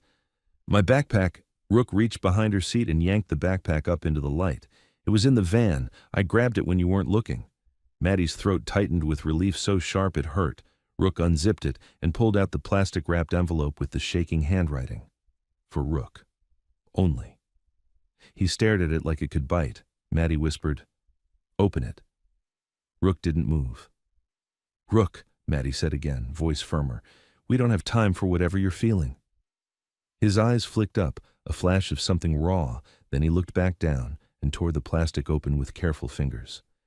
Inside was a folded letter, a small photograph, and one more key, different from the storage key, thinner, older. Rook unfolded the letter. Maddie watched his eyes scan the page, watched his face tighten line by line like he was bracing against a blow. He finished reading and didn't speak. His throat worked once. Maddie leaned forward. "What does it say?" Rook held the paper tighter. "It says she knew this day would come." "That's not what it says," Maddie pressed. Rook's voice came low and flat. "It says Caldwell didn't just own the motel. He owned the county. He owned the judge that signed paperwork. He owned the deputy that made sure women disappeared clean." Maddie felt cold creep up her spine. "Ralston?" Rook nodded once, barely. Maddie pointed at the second key. "And that?" Rook glanced at it. "Safety deposit box key." Maddie's pulse spiked. "There's more evidence." "There's always more," Rook said, then lifted the photograph from the envelope. He stared at it, and the way his hands trembled made Maddie's chest tighten. "What is it?" she whispered. Rook turned it around. It was a Polaroid. Grainy, yellowed with age. Lena, 20 years younger, standing outside a motel room door with her face half turned away like she was trying not to be seen. A shadowy figure was beside her, only partially in frame. Not Caldwell, not Ralston, a biker, a cut, a patch, Rook. Maddie's throat went dry. "That's you." Rook's eyes stayed on the photo. "That's proof we were there." Maddie's voice shook. "My mom had a photo of you? Why?" Rook swallowed, and his voice came out rough. "Because she knew nobody would believe her without something that could ruin me too." Maddie stared. "Ruin you?" Rook's gaze lifted, finally meeting hers. "If we use what she hid, it burns Caldwell. It also burns anyone connected, including me, including my chapter. Anyone whose name shows up in the wrong place." Maddie's eyes stung. "So you won't do it?" Rook looked back at the photo, then folded it carefully and put it in his pocket like it mattered. I didn't say that, he murmured. He reached into his jacket and pulled out the motel wall key and the strip of paper with the storage location. Cedar Lane, he said. Unit 14. Maddie's breath caught. We're going now? We go now, Rook said, because they'll clear it the second they think I'm running. Maddie forced her voice steady. And after that? Rook looked at the phone Duke gave him. After that, we get the evidence out of our hands. Maddie frowned. To who? Rook's jaw flexed. Someone Caldwell can't buy fast enough. He typed with his thumb and put the phone to his ear as it rang. Duke answered on the second ring. You alive? Rook's voice was clipped. Where's St. Agnes? Duke exhaled hard. Deputies everywhere. Ralston's posted men at every entrance. We got eyes, but we can't get in without starting a war. Maddie's stomach dropped. My mom, Duke's voice softened a fraction. Kid, we haven't seen them move her yet. Rook's gaze went distant, calculating. They're not done, Duke asked. Where are you? Heading to Cedar Lane, Rook said. A beat of silence. Then Duke swore. You're walking into a black hole. Rook didn't blink. Bring me a contact. Someone outside this county. Someone who won't pick up a call from Ralston and suddenly forget my name? Duke hesitated. You want feds? I want a door Caldwell can't lock, Rook said. Give me something. Duke's voice lowered. There's a woman. Investigative. She's been sniffing around Caldwell's charity stuff for months. Tess Morgan. She's not local. She hates local. Maddie leaned forward. A reporter? Duke ignored her and spoke to Rook. You get me proof, I can get it to her. But if you bring heat to my door again... Rook cut him off. I already did. Silence. Then Duke said, text me when you're inside the unit. Rook hung up. Maddie's voice shook. We're trusting a reporter? We're trusting distance, Rook said. Caldwell owns this county. He doesn't own the whole world. He started the SUV and rolled out of the wash bay. Cedar Lane storage sat on the edge of old industrial land, a grid of metal doors behind chain link and a keypad gate. A single office light glowed in the rain like a lonely eye. Rook parked across the road behind an abandoned billboard and watched. 2 minutes. No movement. Then a car rolled by, slow, unmarked, dark, didn't stop, didn't turn in. Rook's jaw tightened. They're watching the approach. Maddie's mouth went dry. So what do we do? Rook opened the glove box and pulled out a knit cap and a pair of cheap glasses. You become invisible. He tossed them to her. Maddie hesitated. That won't hide my face. It hides your confidence, Rook said. Most people notice fear, not features. He stepped out into the rain and moved to the rear, popping the trunk. He pulled out bolt cutters, a small pry bar, and a hoodie with no markings. Maddie stared. You planned this. Rook didn't look up. I planned for the kind of men who never stop. They crossed the road low and fast, staying in the billboard's shadow until they reached the fence line. Rook didn't touch the gate. He went to the far side where the chain link met an old section of warped metal paneling. He wedged the pry bar in and bent it just enough for them to slip through. Inside the storage rows, everything smelled like wet metal and stale dust. The doors were numbered in black paint. No cameras visible on the lane itself, but Maddie felt watched anyway. They moved in silence until they found it. Unit 14. Rook knelt at the padlock. His hands hovered for a breath before he slid the motel key out and tried it. It didn't fit. Maddie's stomach sank. It's not. Rook didn't panic. He pulled the other key from the envelope, the one Lena included, and slid it into the padlock. It turned smooth. Click. Maddie's breath caught. Rook lifted the latch, braced, then rolled the metal door up. The unit smelled like old paper and cold plastic. A single metal shelving rack, a plastic bin, a footlocker, and, shoved into the back corner like somebody tried to forget it existed, a small safe. Maddie whispered, "This is it." Rook stepped inside and moved fast. He didn't rummage. He went straight to the safe as if he already knew what it would look like. He crouched, examined the front, and his eyes narrowed. "It's been opened," he said. Maddie froze. "What?" Rook touched the dial. It was still damp, fresh fingerprints smeared across the steel. "They were here," Maddie whispered. Rook's voice went low. "And they left something." He lifted the footlocker lid. Inside were folders, a thick ledger, envelopes stuffed with photos, and a small hard drive taped to the underside like someone wanted it hidden even from themselves. Maddie reached toward the ledger, then stopped when she saw the first page. names, dates, payments, and in the margin, a symbol stamped beside certain entries. A little bird. Maddie's wrist throbbed like it recognized its own mark. Rook's jaw tightened. He grabbed the hard drive and shoved it into his pocket. Then he yanked the ledger and the thickest folder out and stuffed them into Maddie's backpack. Maddie's hands shook. Is this enough? Rook's eyes flicked to the safe again. Not if the safe is empty. He stepped to it, grabbed the handle, and pulled. The safe door swung open. Inside was nothing but a single folded sheet of paper. Rook stared at it. Maddie's voice came thin. What is it? Rook reached in and unfolded the paper slowly. One line, printed clean, no signature. You can't outrun a county. Rook's face went blank. Then, outside the unit, a car door slammed. Maddie's blood turned to ice. Rook's head snapped toward the lane. Footsteps approached, slow, confident, close. And a familiar voice, calm as a smile, drifted through the rain. Unit 14, Deputy Ralston said, almost pleased. That's the one. Unit 14, Deputy Ralston said, almost pleased. That's the one. Rook slid the folded note back into the safe, shut it, and shifted so his body blocked the storage lane. Maddie crouched behind the shelving, backpack pressed to her chest, trying not to breathe loud. A flashlight beam swept the raised door, found Rook's boots. Come on out, Ralston called. Clean and easy. Rook stepped into the lane with his hands open, hood up, rain dripping off his beard. He let the overhead light catch his face on purpose. Ralston waited 10 feet away with 2 men behind him. No uniforms, just confidence. One held a pistol low at his thigh. The other filmed with his phone like they were shooting proof, not a crime. Ralston smiled. Storage units. You always did love places where nobody screams. Rook's voice was flat. Where's Lena? Ralston's smile thinned. Alive, for now. You marked a kid, Rook said. Ralston shrugged. Property gets marked. Rook's jaw tightened. Say it again. You don't scare me, Ralston said softly. Caldwell does. That's why you ran. Ralston nodded at the phone. Get his face. If he swings, I want it clean. Ralston looked back. You took something. Put it back and we forget you were here.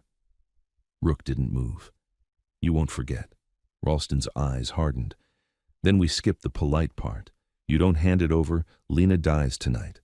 Rook lifted his chin. Show me she's alive. Ralston pulled out his phone and played a video. Lena in a hospital bed, pale, eyes open. 2 men stood near the door. Ralston's voice, sweet on camera, coaxed, Lena, sweetheart, just tell us where you put it. Lena's lips moved, no sound. Ralston ended the video and slid the phone away. Stubborn, still. Rook's eyes went cold. If she dies, you die. Ralston chuckled. That's not how ownership works. Rook's hand drifted toward his jacket pocket like he was about to surrender. The pistol man lifted his weapon an inch. Rook stopped. You want the drive? Ralston nodded. I want everything. Rook exhaled as if giving in. Then stepped closer. Check me. Make sure. Ralston came in slow, rain tapping his hat brim. Rook pulled out a small hard drive and held it up between 2 fingers. Ralston reached. Rook slapped a thin, clear packet onto Ralston's chest. Ralston blinked. The sharp stink hit a beat later. He looked down at the spreading dark patch on his shirt. Gasoline, he said, offended more than afraid. Rook clicked a cheap lighter open. A small flame bloomed. The pistol came up fully now. Drop it!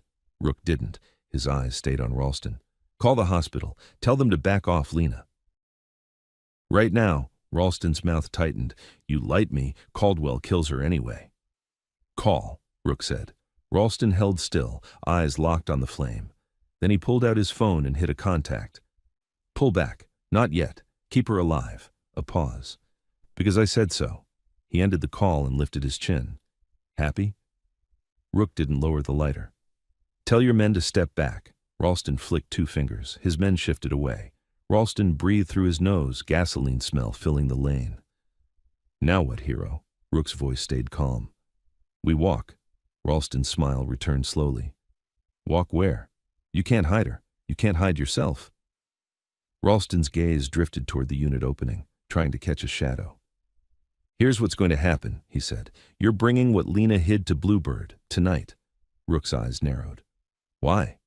Because Caldwell's hosting his charity gala, Ralston said. Cameras, donors, local news. He likes the town watching him look clean.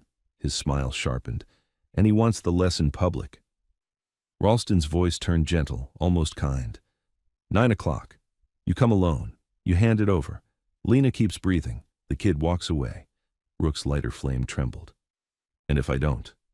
Ralston's kindness vanished. Then Lena stops, and the kid goes back to the men who stamped that bird on her wrist. Rook stared at him for a long beat. Then he snapped the lighter shut. Ralston's eyes gleamed with victory.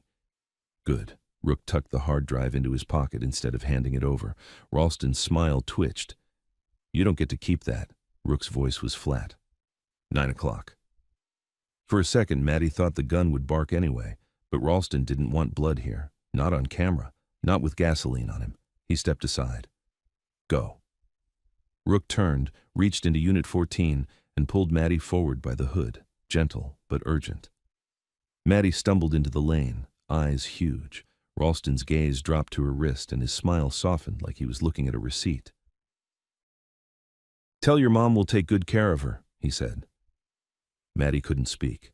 Rook shoved her toward the fence cut and kept his body between her and the men.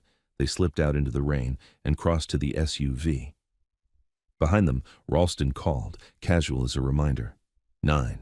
Don't be late. Rook drove with the headlights off until the storage rows vanished behind trees. Only then did Maddie breathe. He's going to kill her, she whispered.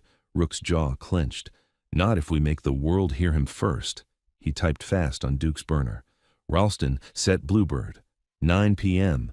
Need Tess Morgan ready. Need live drop. Send. Maddie stared at him. So we just walk into his party? Rook kept his eyes on the dark road ahead. We walk in long enough to get Caldwell talking. Then Tess drops it where Caldwell can't reach. Maddie's fingers rubbed the bird mark until her skin burned. And my mom. Rook's voice tightened. We keep her breathing by giving them something they can't bury. The burner buzzed once more, Duke's reply short and sharp. Tess ready. Stay dark. Rook read it and nodded to himself, then swung the SUV toward the highway and the warm glow of Bluebird's lights. Rook didn't drive straight in. He parked across the highway behind a dead billboard so they could watch Bluebird first. Up close, the motel looked fixed. New paint, warm lights, clean shrubs. The lot was busy with SUVs and dressed-up locals filing toward the office. A banner snapped in the rain. Caldwell Community Fundraiser. Maddie's stomach turned. That's him. Rook stared at the banner. That's his costume. The burner buzzed. Duke. Tess is pulling in. Silver Civic. A silver Civic slid into the diner lot beside them. A woman got out, hood up, camera bag across her chest, eyes sharp like she'd learned not to trust small towns. Tess Morgan, she said, glancing past Rook to Maddie. Her gaze caught the bird mark and tightened. So it's real. Rook showed her one page of the ledger, names, dates, payments, then shoved it back into the backpack. We need him on camera. Tess pulled a tiny clip mic from her pocket. This streams. 30 seconds connected and it auto-drops to the cloud. If they pat you down, it's done. Rook took it. They won't. Tess handed him a spare phone. If you can't talk, tap twice. I record remotely. Rook clipped the mic inside his collar, then pulled his cut off and tossed it into the back seat like he was shedding skin. Plain dark shirt underneath. No patch, no name, just a man. He leaned to Maddie's window. You stay hidden with Duke's eyes. If anything goes wrong, you run to Tess's car. Maddie swallowed. Rook, what did you do back then? Rook paused, voice low. I didn't do enough. Then he shut the door and walked toward Bluebird through the rain, alone on purpose. Near the office, a photographer's flash popped, catching a tall man with silver hair shaking hands, smile perfect, eyes cold. Caldwell. Rook's steps slowed like the air got heavy, then steadied again. At the entrance, security turned, and Deputy Ralston stepped into view, relaxed, watching Rook approach like he'd been waiting for his favorite show. Rook reached the threshold. Ralston's smile widened. Right on time, he said. Ralston stepped close enough that his breath warmed Rook's ear. No friends, he murmured. No hero moves. You give Caldwell what he wants, you walk out. Rook kept his face blank. Where's Lena? Ralston's smile didn't move. Breathing? Because I'm in a good mood. A guard lifted his hands. Sir, we need to check you. Ralston watched Rook's collar like he could see through fabric. Quick. Rook raised his arms slowly. The guard patted his sides, his pockets, his waistband. Rook felt the mic against his skin and didn't blink. The guard found only a wallet and keys. Ralston's eyes narrowed anyway. You learn new tricks? Rook lowered his arms. I learned you like an audience. Ralston chuckled and guided him into the office lobby. Warm light, laughter, donation jars, a little step and repeat with Caldwell's name on it. People turned to look, some curious, some wary. A man like Rook didn't belong in their clean picture. Then Caldwell himself turned from a cluster of donors. His smile held, but his eyes changed when they landed on Rook. Ah, Caldwell said softly, like he'd been expecting this moment for 20 years. There you are. Caldwell's smile stayed perfect, but his eyes held a private satisfaction that didn't belong at a fundraiser. He looked Rook up and down like he was inspecting a tool he'd misplaced. I was beginning to think you'd finally learned to stay gone. Rook didn't glance around, didn't react to the donors staring. He kept his face neutral, the clip mic hidden under his collar like a heartbeat. I'm here, Rook said. Caldwell nodded, almost approving. Yes, you are. Deputy Ralston hovered a step behind, relaxed, hands loose, enjoying the scene. The guards at the entrance didn't move now. They didn't need to. This was Caldwell's room. Caldwell's people. Caldwell's air. Caldwell gestured toward a side hallway marked Staff Only. Let's not do this in front of polite company. Rook didn't move. Where's Lena? Caldwell's smile warmed, like he was a generous man being asked an inconvenient question. Resting. That's not an answer. Ralston leaned in, murmuring near Rook's ear, soft as a knife. Don't start your hero thing. Walk. Rook took a slow step forward, then another, letting Caldwell lead him down the hallway. Warm lobby noise died behind them. The scent changed from cheap cologne and catered food to mop water and disinfectant. They entered a back office that didn't match the motel's bright makeover. The room was older, darker, less renovated. A safe bolted to the wall, a desk with neat stacks of paperwork. A small monitor showing security camera feeds, parking lot angles, hallway angles, every door. Caldwell closed the door. Ralston stayed inside with them. 2 guards stood outside, silhouettes through the frosted glass. Caldwell turned, still smiling. You know, it's funny. People love a good redemption story. The drifter who grew a conscience, the biker who did one decent thing. He tilted his head. They'd be so disappointed to learn what actually happened in room 17. Rook's eyes didn't flinch. You weren't there. Caldwell's smile didn't move. I was everywhere. He tapped the desk lightly. Sit. Rook stayed standing. Show me Lena. Caldwell sighed like he was indulging a child. He reached under the desk and pulled out a phone, thumbed the screen, and held it up. A live video feed. A hospital room. Not the one Maddie saw earlier. Different angle, different lighting. Lena lay on the bed, eyes open, skin pale. A man in scrubs stood near the IV pole. Another man, plain clothes, leaned against the wall with his arms folded. Lena's eyes shifted slightly, unfocused but awake. Caldwell's voice turned syrupy. Wave, Lena. The man in scrubs leaned in and touched Lena's shoulder. Not hard, just enough to make her obey. Lena's hand lifted a few inches, trembling. Maddie's mom didn't look like she was being beaten. She looked like she was being managed. Rook's jaw tightened so hard, a muscle jumped near his cheek. Caldwell ended the feed and put the phone down carefully. There. Alive. Rook's voice came low. You touch her again, and I burn this place down with you inside. Ralston chuckled. Listen to him. Caldwell's eyes flicked to Ralston, amused. He still thinks fear is currency. Then back to Rook. You didn't come here for threats. You came here to trade. Rook didn't answer. Caldwell opened a drawer and slid out a single sheet of paper. At the top was a clean letterhead. Below it, a typed statement. Near the bottom, a blank line for a signature. Ralston's smile widened when Rook saw it. Caldwell tapped the paper with one finger. A simple acknowledgement that you broke into my storage facility tonight, that you assaulted my employees, that you stole property. He paused. And that you acted alone. Rook stared at it. So you can arrest me clean. So I can resolve this clean, Caldwell corrected, still polite. The town sees justice. The donors keep donating. The motel keeps shining. He leaned forward slightly. And Lena keeps breathing. Rook's eyes stayed dead. And Maddie. Caldwell's smile softened, almost tender. Ah, the girl. Ralston's gaze sharpened at the name like he wanted to lick it. She's not supposed to be here, he murmured, pretending outrage. Caldwell ignored him and looked at Rook. You brought her into this. You led her right back to us. He shook his head as if disappointed. I was going to let her live small, but you made her loud. Rook's voice stayed controlled, but the heat underneath shook. Where is she? Caldwell's eyes flicked to the security monitor without turning his head.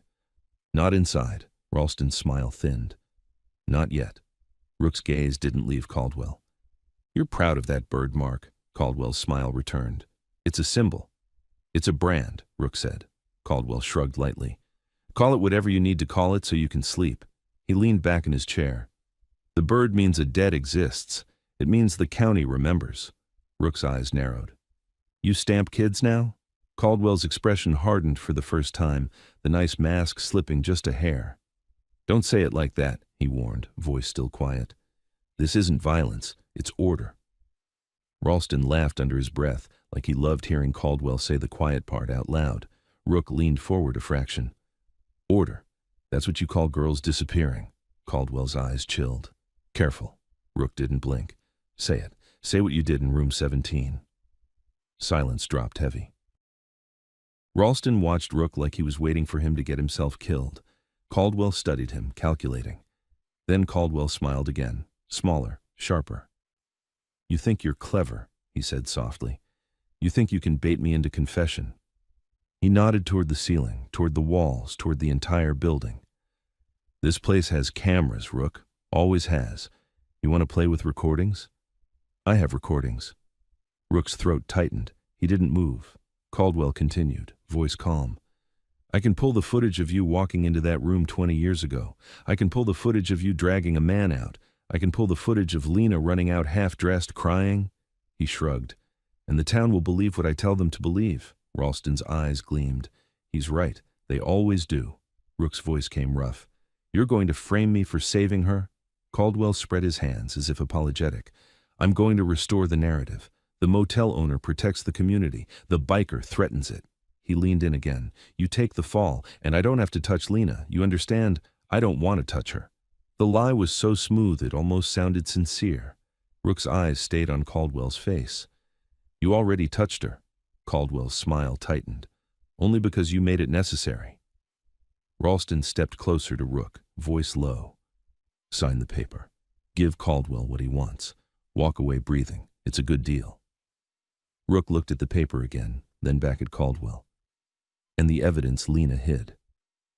Caldwell's eyes flicked to Rook's chest, then to his pockets. You brought it. Rook didn't deny it. You want it. Caldwell nodded once. All of it. The ledger, the drive, the photographs. He smiled, patient. Then you sign. Rook's voice stayed calm. If I sign, you kill Lena anyway. Caldwell's smile barely moved. I don't kill. I manage outcomes. Rook's gaze went colder. You'll manage hers. Caldwell's eyes sharpened. Rook, you're not in a position to accuse me of morality. Rook let that sit. Then he said quietly, You're right. Ralston blinked, surprised.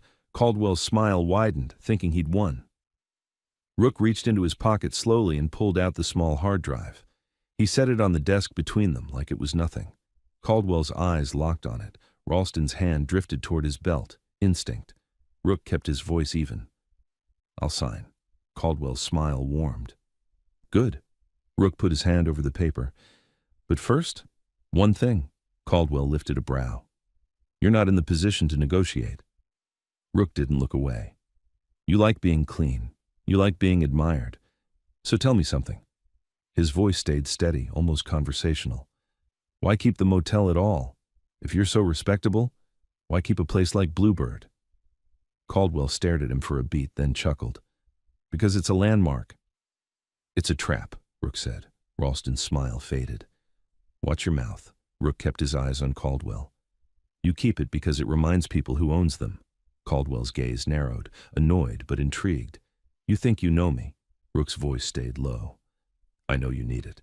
You need room 17 because it's where the county learned to obey. Caldwell's jaw tightened. Room 17 is just a number. It's your favorite, Rook said. For the first time, Caldwell's nice mask slipped enough for something ugly to show through. Not rage, pride. He leaned back and folded his hands. You know what the problem with people like you is? He asked softly. You mistake your disgust for power. Rook said nothing. Caldwell continued, voice quiet, controlled.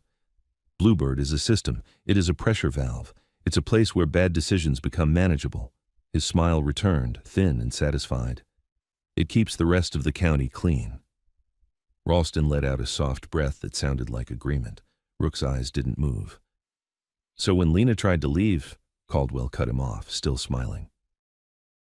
Lena tried to steal from the system. She was a kid, Rook said. Caldwell shrugged. She was property in motion. Ralston's mouth curved like he enjoyed that phrase. Rook's throat tightened. The mic under his collar felt like it was burning. Caldwell tapped the desk near the hard drive. Now, sign. Rook picked up the pen. Outside in the rain-dark lot, Tess sat hunched in the silver Civic, eyes locked on her phone. The tiny levels on her screen danced with Caldwell's voice. Clear enough, clean enough. Her lips parted. Oh my God, she whispered, recording everything. Beside her, Maddie sat low in the back seat, hoodie pulled tight, shaking. Every word Caldwell said hit her like a slap, every calm syllable. Tess didn't look away from the screen. This is him, she murmured. This is the county talking. Maddie's hand drifted to her wrist, to the bird mark. It throbbed like it was listening. Back in the office, Rook lowered the pen tip to the paper. Then he stopped. Caldwell's eyes narrowed. Do it. Rook looked up. You said you manage outcomes. Caldwell's smile tightened. Yes. Rook's voice stayed calm. Then manage this. Call your man at the hospital. Put Lena on speaker. Right now. I want to hear her breathe while I sign. Ralston stiffened. No. Caldwell held Rook's gaze. For a beat it looked like he might refuse out of pure control. Then he smiled and picked up the phone. Fine. If it helps you comply. He tapped a contact and put it on speaker. The line rang once, twice. Then a man answered quiet. Yeah. Caldwell's tone stayed polite. How's our patient? A pause, a soft rustle, like someone moving closer to a bed. Then Lena's breathing came through the speaker, thin, rough, but there. Maddie's throat tightened so hard she almost made a sound in the Civic. Rook didn't move. Tell her to speak. Caldwell's smile hardened. Lena doesn't get to speak. Rook's eyes lifted. Then you do. Caldwell's gaze sharpened. Excuse me? Rook's voice stayed even. Tell your man what to do if she refuses again. Say it plainly. Ralston's hand hovered near his belt now, tension spiking. Caldwell stared at Rook, understanding flickering. Too late. Rook didn't blink. Say it. Caldwell's smile thinned to nothing. For one heartbeat, the room went dead quiet, except for Lena's breathing through the speaker. Then, Caldwell spoke into the phone, voice low and crisp, like giving instructions to staff. If she won't cooperate, he said, stop the drip, slow her down, and make it look natural. Ralston's eyes widened a fraction, like even he hadn't expected Caldwell to say it that clean. Rook's face went utterly still. Outside, in the Civic, Tess's screen spiked as the words landed in perfect audio. Her hand shook as she hit a button, eyes wide. It's uploading, she whispered. Maddie's stomach dropped through the floor. Back in the office, Caldwell realized what he'd just done. His gaze snapped to Rook's collar, 1 millimeter too late, and his face changed for the first time into something real. What did you bring in here? Caldwell whispered.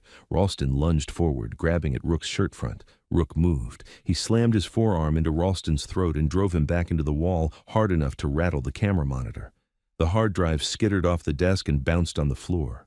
Caldwell's hand shot toward a drawer. Rook kicked the desk chair into him, knocking Caldwell's hip into the edge. Caldwell grunted, stumbling, and Rook snatched the hard drive up off the floor in one motion. Outside the office, the guards reacted. Boots, shouting, a radio crackling.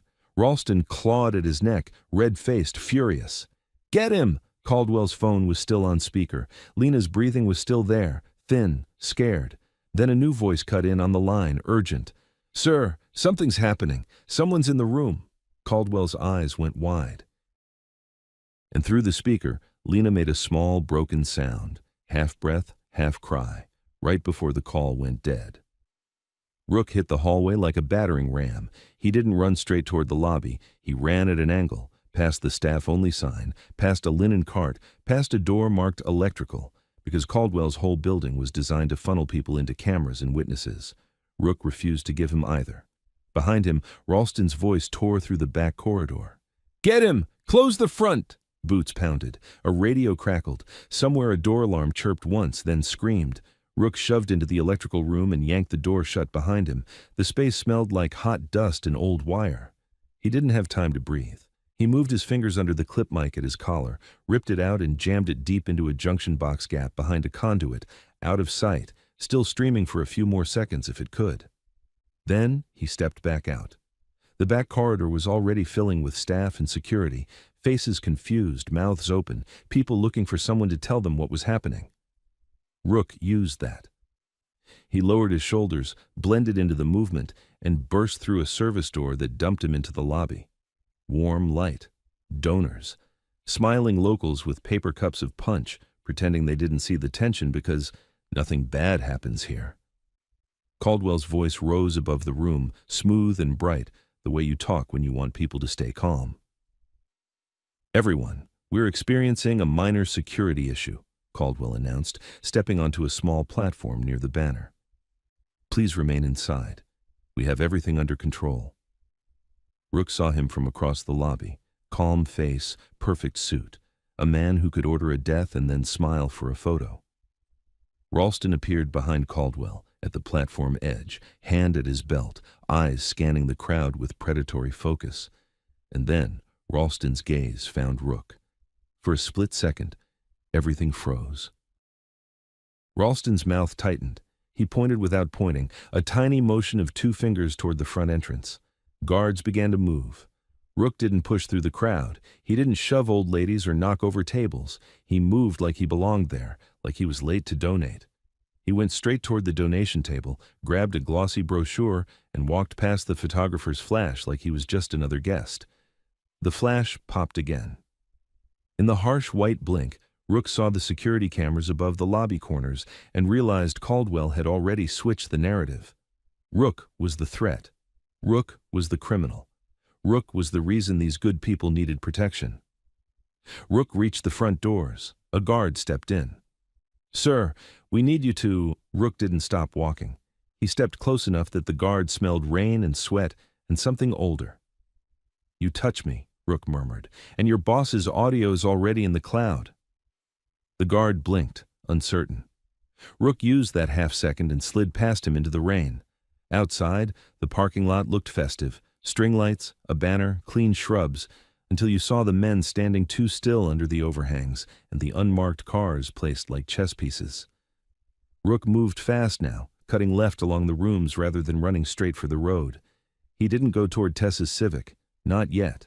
He needed to pull eyes off her. From across the lot, Ralston stormed out into the rain, shouting into his radio. "Lock down the exits! He's in the lot!" Donors began to spill out, confused, craning their necks. Caldwell followed, still wearing his public smile like armor. "Deputy, let's keep this calm," Ralston snapped. "He just recorded you telling a man to kill a patient." Caldwell's smile didn't flicker in public. He leaned in close to Ralston's ear, voice too low for anyone else. And whatever he said made Ralston's expression harden into something even colder than rage. Rook didn't wait to find out. He slipped between 2 parked SUVs, ducked behind a row of rooms, and crossed the lot's far edge where the light died. Then he sprinted. Across the highway shoulder, toward the dead billboard. Tess saw him first. She'd been watching her phone like it was a live grenade. When Caldwell's "Stop the Drip" line hit, she'd seen the upload bar complete, and she'd felt a wave of nausea so heavy she almost gagged. "It's out," she whispered to herself. "It's actually out." Her spare phone buzzed, screen lighting up with notifications, shares, reposts, comments, strangers screaming through text. Maddie sat low in the back seat, shaking, eyes wide and wet. "My mom, they—" Tess didn't look away from the screen. We need to get you out of here. We need to get my mom, Maddie rasped.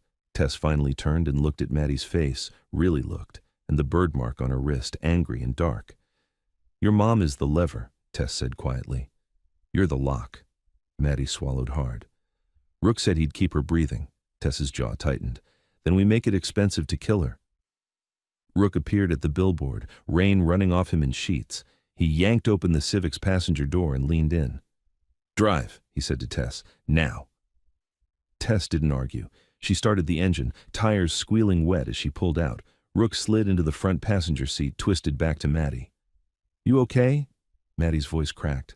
They cut the call. I heard her. Then it went dead. Rook's face tightened like something inside him snapped into a new shape. We're going to St. Agnes. Tess's eyes flashed to him. That hospital's crawling. Rook nodded. That's why we don't go inside. Maddie choked. Then how do we... Rook's voice stayed steady, controlled. We forced them to bring her out. Tess gripped the wheel. How? Rook stared at the road ahead through rain. By making Caldwell's world catch fire. He took Duke's burner from his pocket and typed one message with brutal precision. Send bikes to St. Agnes. Block exits, no guns, just bodies. He hit send. Tess glanced at him. You're calling bikers to a hospital. I'm calling witnesses, Rook said. Tess's phone vibrated again and again, notifications multiplying. She glanced down, swerved slightly, corrected. This is spreading fast, she muttered. People are tagging state outlets. Someone just posted a screen recording. Maddie's breath hitched. So, he can't bury it. Tess's eyes were hard. He'll try. They reached the hospital area within minutes. St. Agnes glowed through the rain like a lie. Bright, sterile, calm. But the parking lot wasn't calm. 2 county cruisers sat near the entrance. A third idled by the side service road. Men moved under umbrellas like they were waiting for something to arrive. Rook leaned low in his seat. See that side lane? He asked Tess. Tess nodded. Loading dock access. Rook's eyes narrowed. That's where they'll move her if they move her. Maddie's voice shook. They can't just... They can, Rook said. They already have. Tess pulled into a small lot across from the hospital and killed the headlights. Rain ticked on the roof. Rook watched. 30 seconds, a minute. Then, through the gap between 2 buildings, a stretcher appeared in the side lane. Maddie's lungs locked. Mom, she whispered. Lena was on it, pale, eyes half open, oxygen line in her nose. A nurse walked beside the stretcher, hands tight on the rail. 2 men in scrubs followed, and 1 man in a county jacket walked slightly behind them, relaxed, controlling the pace. Deputy Ralston. Maddie's whole body shook. They're moving her. Rook's voice went flat. They're relocating the lever. Tess's fingers tightened on the wheel. What do we do? Rook opened the glove box and pulled out the hard drive and the thick folder from the backpack Maddie had held. He didn't hand them to Tess. He held them in his own palm. Start streaming, he said. Tess blinked. What? Rook's eyes didn't move from the stretcher. Live. Now. Your face? My face? The hospital? Everything? Tess swallowed. If you go live, they'll grab you. Rook nodded once. Good. Maddie's voice cracked. No, Rook turned and looked at her, and Maddie saw the decision there, already made. If I stay hidden, they move her, and she disappears behind paperwork. If I walk into the light, they have to choose between kidnapping a patient on camera or letting her go. Tess stared at him. You're going to sacrifice yourself. Rook's eyes went distant for a beat. I already did. 20 years ago. Maddie shook her head violently. You don't even know me. Rook's voice softened just a hair. I know your mom. Tess's throat worked. Then she lifted her phone, thumb trembling, and hit Go Live. Her screen filled with rain and hospital lights and her own shaky breath. Listen, she said, voice tight, forcing steadiness. My name is Tess Morgan. We are outside St. Agnes Hospital in Dry Creek County. If anything happens to us, this is being recorded and uploaded. Rook pushed his door open. Cold rain hit his face. He stepped out into the lot, plain shirt soaked instantly, hands visible. Tess's camera followed him. Maddie pressed her face to the back window, heart hammering. Rook walked toward the side lane like he had nothing to hide. Ralston saw him almost immediately. Ralston's head turned, his posture changed. The men in scrubs stiffened. The nurse's eyes widened in fear. Ralston moved to intercept, fast, hand at his belt. Rook didn't stop. Tess's livestream caught everything. Rain, hospital sign, the stretcher, Lena's pale face, Ralston's badge glinting. Ralston reached Rook and hissed, "You got a death wish?" Rook lifted his chin slightly so the camera caught Ralston's face. "I've got witnesses," Rook said. Ralston's eyes flicked to Tess's phone, then to the steady stream icon, then back to Rook. His mouth tightened. "You can't be here," Ralston snapped, louder now for the cameras. "Step away from the patient." Rook didn't move. "Where are you taking her?" "Back inside," Ralston lied instantly. Rook's eyes went to the men in scrubs. "You're not hospital," he said, loud enough for Tess's mic. "You're his." One of the scrub men flinched, reflexive. Ralston's smile forced itself back on. "Sir, you're trespassing and interfering with medical care." Rook nodded slowly, as if accepting the words. Then he looked at Lena. Lena's eyes found him, weak but aware. Her lips parted, trying to form something. "Maddie," Lena rasped, a breath more than a word. Maddie's knees almost collapsed in the Civic. "Mom!" Tess's camera caught Lena's face, caught the fear, caught the way the nurse looked like she wanted to cry. Ralston leaned down toward Lena, voice too quiet for most, except the mic Tess had on her phone. "Don't speak," Ralston murmured. Rook's face went dead cold. "Don't touch her." Ralston straightened, eyes hard. "Turn off the stream." Tess's voice called from the Civic, shaking but loud. "We are live. We are recording. Do not touch that patient." Heads turned. A few hospital staff in the distance paused, noticing the crowd, the tension. Ralston realized he was being watched by more than just a biker and a reporter now. He was being watched by civilians who would remember. His jaw worked, fury simmering under the mask. Then, like a siren, a deep rumbling sound rolled into the lot.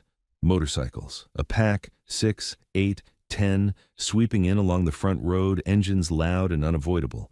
They didn't swarm, they didn't threaten, they simply arrived and stopped at the lot edges like living barricades. Duke swung off his bike first, eyes scanning. He saw Rook, saw the stretcher, saw Ralston. His face tightened into something grim. He didn't raise a hand, he didn't swing a tool. He just stood there, arms at his sides, an unmovable witness. More bikes rolled in behind him, more bodies, more eyes. Ralston's gaze flicked over them, calculating, and for the first time he looked uncertain. Because this wasn't a back alley, this was a hospital, and the whole thing was being streamed. Ralston stepped closer to Rook, lowering his voice to a hiss. "You think this saves her? Caldwell will bury you under charges until you rot." Rook didn't blink. "Do it." Ralston's eyes narrowed. "You want to be a martyr." Rook's voice was flat. "I want her to live." Ralston stared at him for a long beat, then made a choice. He raised his voice, performing now. "Sir, you are under arrest for assault, trespassing, and interference with medical care." Rook held still. "Good." Ralston snapped his hand out, grabbing Rook's wrist, twisting him toward the pavement. Maddie's breath hitched. Duke stepped forward one pace, just one, then stopped, letting the camera see he didn't touch anyone. Ralston yanked Rook's arms behind his back and slapped cuffs on, tight.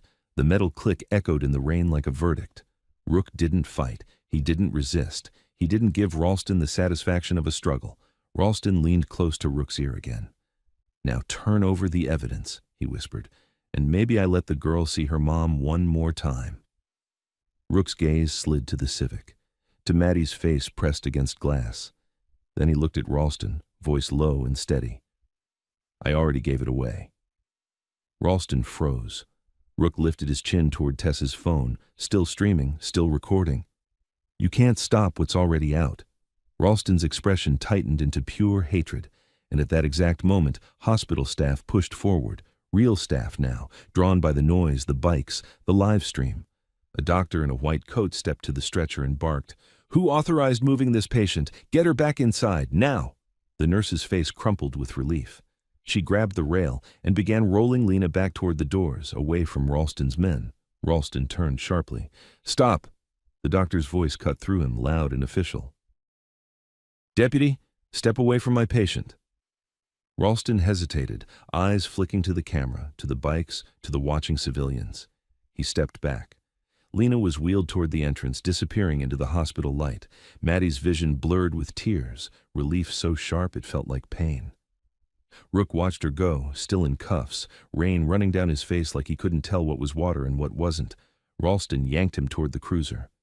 "You think this is over," he muttered. "Caldwell will crush you." Rook's voice stayed calm. "Then let him try." Ralston shoved him into the back seat and slammed the door. Inside the cruiser, through the wet glass, Rook found Maddie's eyes one last time across the lot.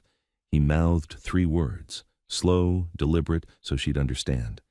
"Get Tess out." Then the cruiser pulled forward into the rain, and the hospital lights swallowed it. The cruiser's taillights shrank into the rain until they were just 2 red smears and then nothing. Maddie stayed pressed to the Civic's back window, breathing in short, broken pulls, like if she stopped moving air, she'd fall apart. Her mom was back inside. Alive. For now. Rook was gone. Taken. For real. Tess ended the stream only when the signal started to stutter from overload. Her screen was a mess of notifications and reposts and furious strangers screaming in text. "They can't shove this back in the box," Tess muttered, thumb flying. "State outlets already picked it up. People are clipping the audio. It's everywhere." Duke watched the hospital doors like he expected Ralston to come back out swinging. Bikes idled in a loose ring, not threatening, just present. Witnesses with engines. Maddie wiped her face with the sleeve of the borrowed hoodie and forced words out. He said, "Get you out." Tess looked over her shoulder. "He told you that?" Maddie nodded, voice thin. He mouthed it. Duke's eyes narrowed. "He knows what they'll do next." "What?" Maddie asked. Duke didn't answer right away. He stared at the cruisers, at the side lanes, at the places men liked to stand when they had permission to do bad things. Then he said, "Caldwell can't erase what went live, so he'll try to control the story with the only thing he's got left." Maddie's stomach turned. "Rook." Duke nodded once. "He'll make Rook the monster."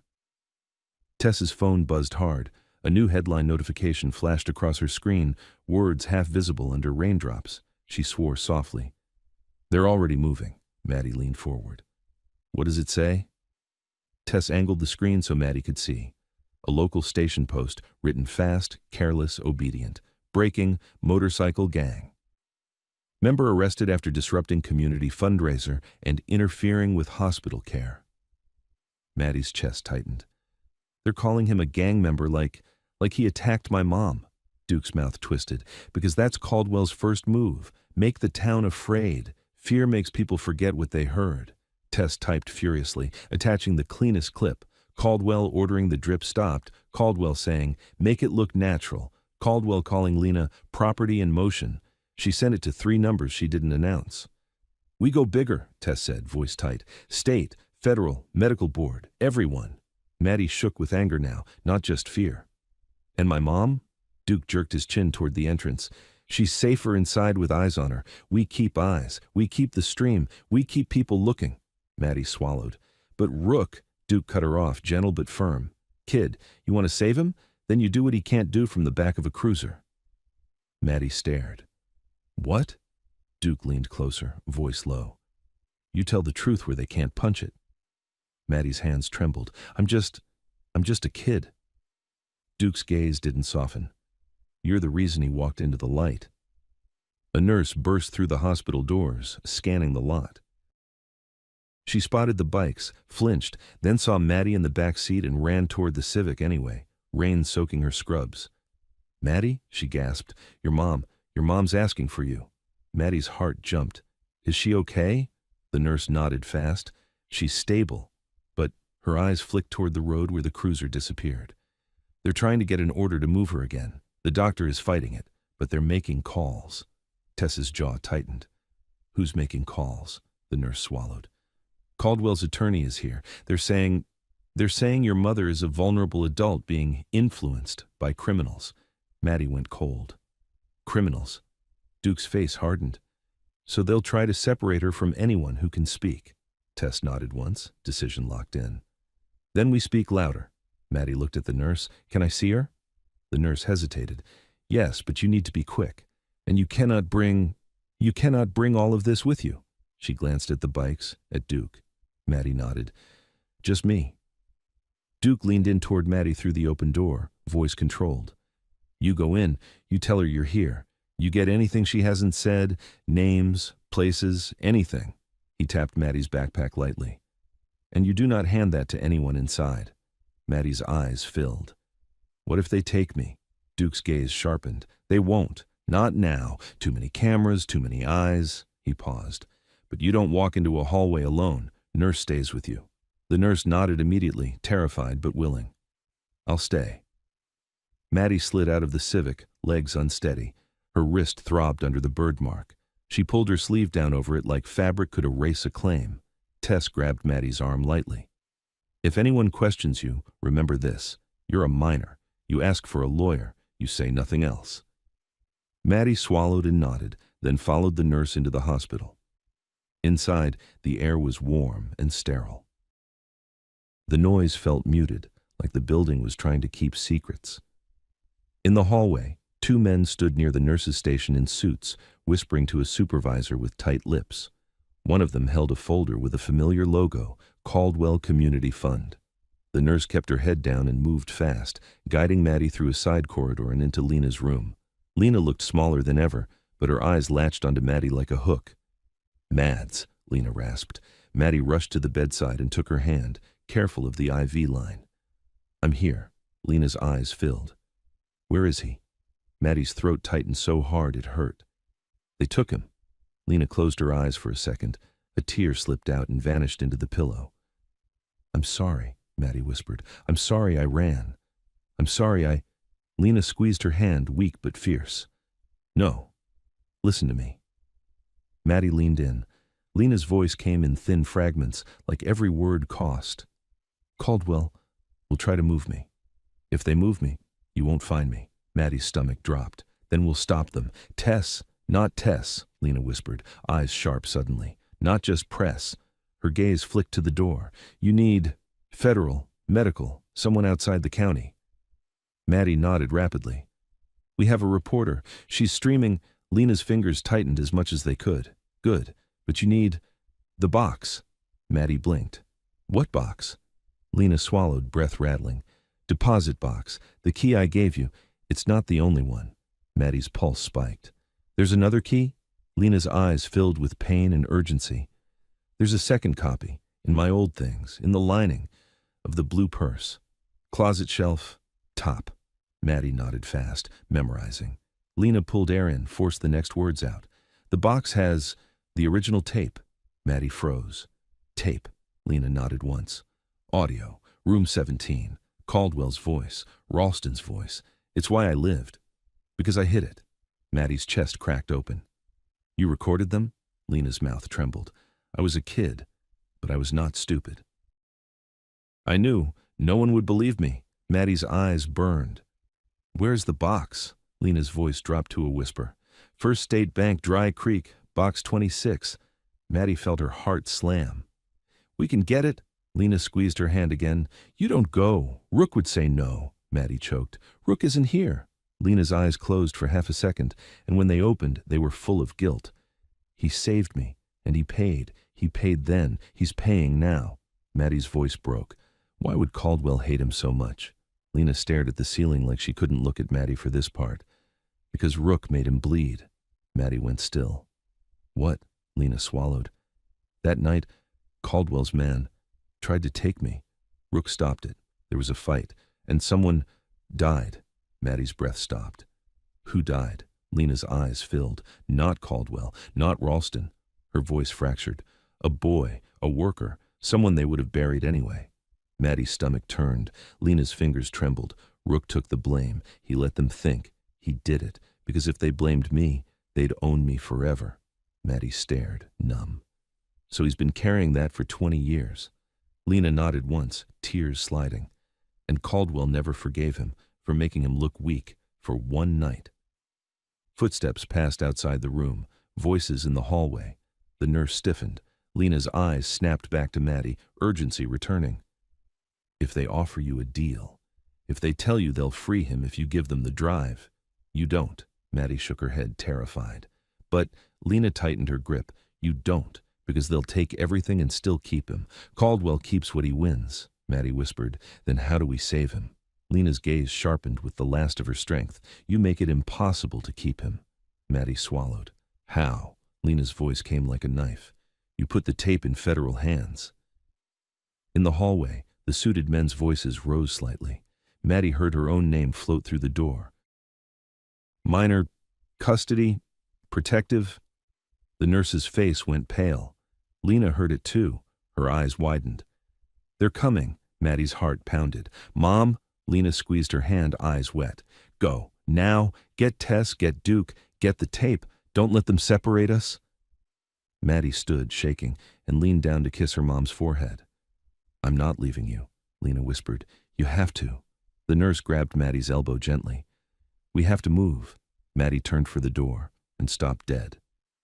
Deputy Ralston stood in the hallway, rain jacket now, hair damp, face calm like he'd never raised his voice in his life. 2 hospital security guards stood with him. A woman in a blazer held paperwork and a pen. Ralston's eyes slid over Maddie, landed on her sleeve, then dipped like he could see the bird mark through fabric. His smile was small and private. There she is, he said softly. We need a word, Maddie. Maddie backed up instinctively. Ralston lifted the paperwork. Just a quick protective custody form. Your mom's being influenced. You understand? Maddie's chest tightened. No. Ralston's smile thinned. Don't make this difficult. Maddie's eyes flicked to the nurse, to Lena's room, to the hall cameras. And then Maddie did the only thing that made sense. She raised her voice, loud, clear, shaking but strong, so the hallway heard her. I want a lawyer. I am a minor. Do not touch me. The security guards froze. Ralston's smile flickered. From down the hall, a doctor turned. A nurse stepped out of another room. Phones lifted, eyes fixed. Ralston's jaw tightened. Lower your voice. Maddie didn't. My mom is being held against her will. Your boss told them to make it look natural. It's on video. Ralston's eyes went hard. That video won't save you. Maddie's hands shook, but her voice stayed loud. I have a recording in a bank box. Federal will get it. For the first time, something real crossed Ralston's face. Not anger, alarm. His gaze sharpened, calculating fast. A bank box, he repeated quietly. Maddie felt the trap snap around her words too late. Ralston smiled again, but it wasn't warm now. It was hungry. Thank you, he said softly. He stepped forward. The security guards shifted, uncertain. And in that second, just 1 second, Maddie realized what she'd done. She'd just told the wrong man where the last bullet was hidden. Ralston lifted his hand toward her wrist. Maddie tried to step back. The hallway tilted. Somebody grabbed her elbow. Somebody else reached for her shoulder. Voices rose. The nurse shouted, Stop! Maddie's breath caught. And then, from outside the hospital, faint through walls and rain, engines revved louder, closer. Duke's people, witnesses. Ralston's eyes flicked toward the sound, irritation flashing. He leaned in close to Maddie's ear, voice so low only she could hear. You tell me the bank now, he whispered, or I move your mother tonight. Maddie's chest heaved. She looked past him through the hallway window and saw flashing lights arriving in the lot, not county cruisers. Different, faster, more official, state. Ralston saw them too. For the first time, his smile slipped completely. And in the same moment, Maddie's personal phone, still in her pocket, buzzed once, hard. A text from an unknown number. One last trade, tape for Rook, now. Maddie stared at the screen, blood roaring in her ears, and the hallway door to Lena's room clicked shut behind her with a soft, final sound. Then everything went white with a camera flash from someone filming, and the audio on Tess's live feed cut to a dead, abrupt silence.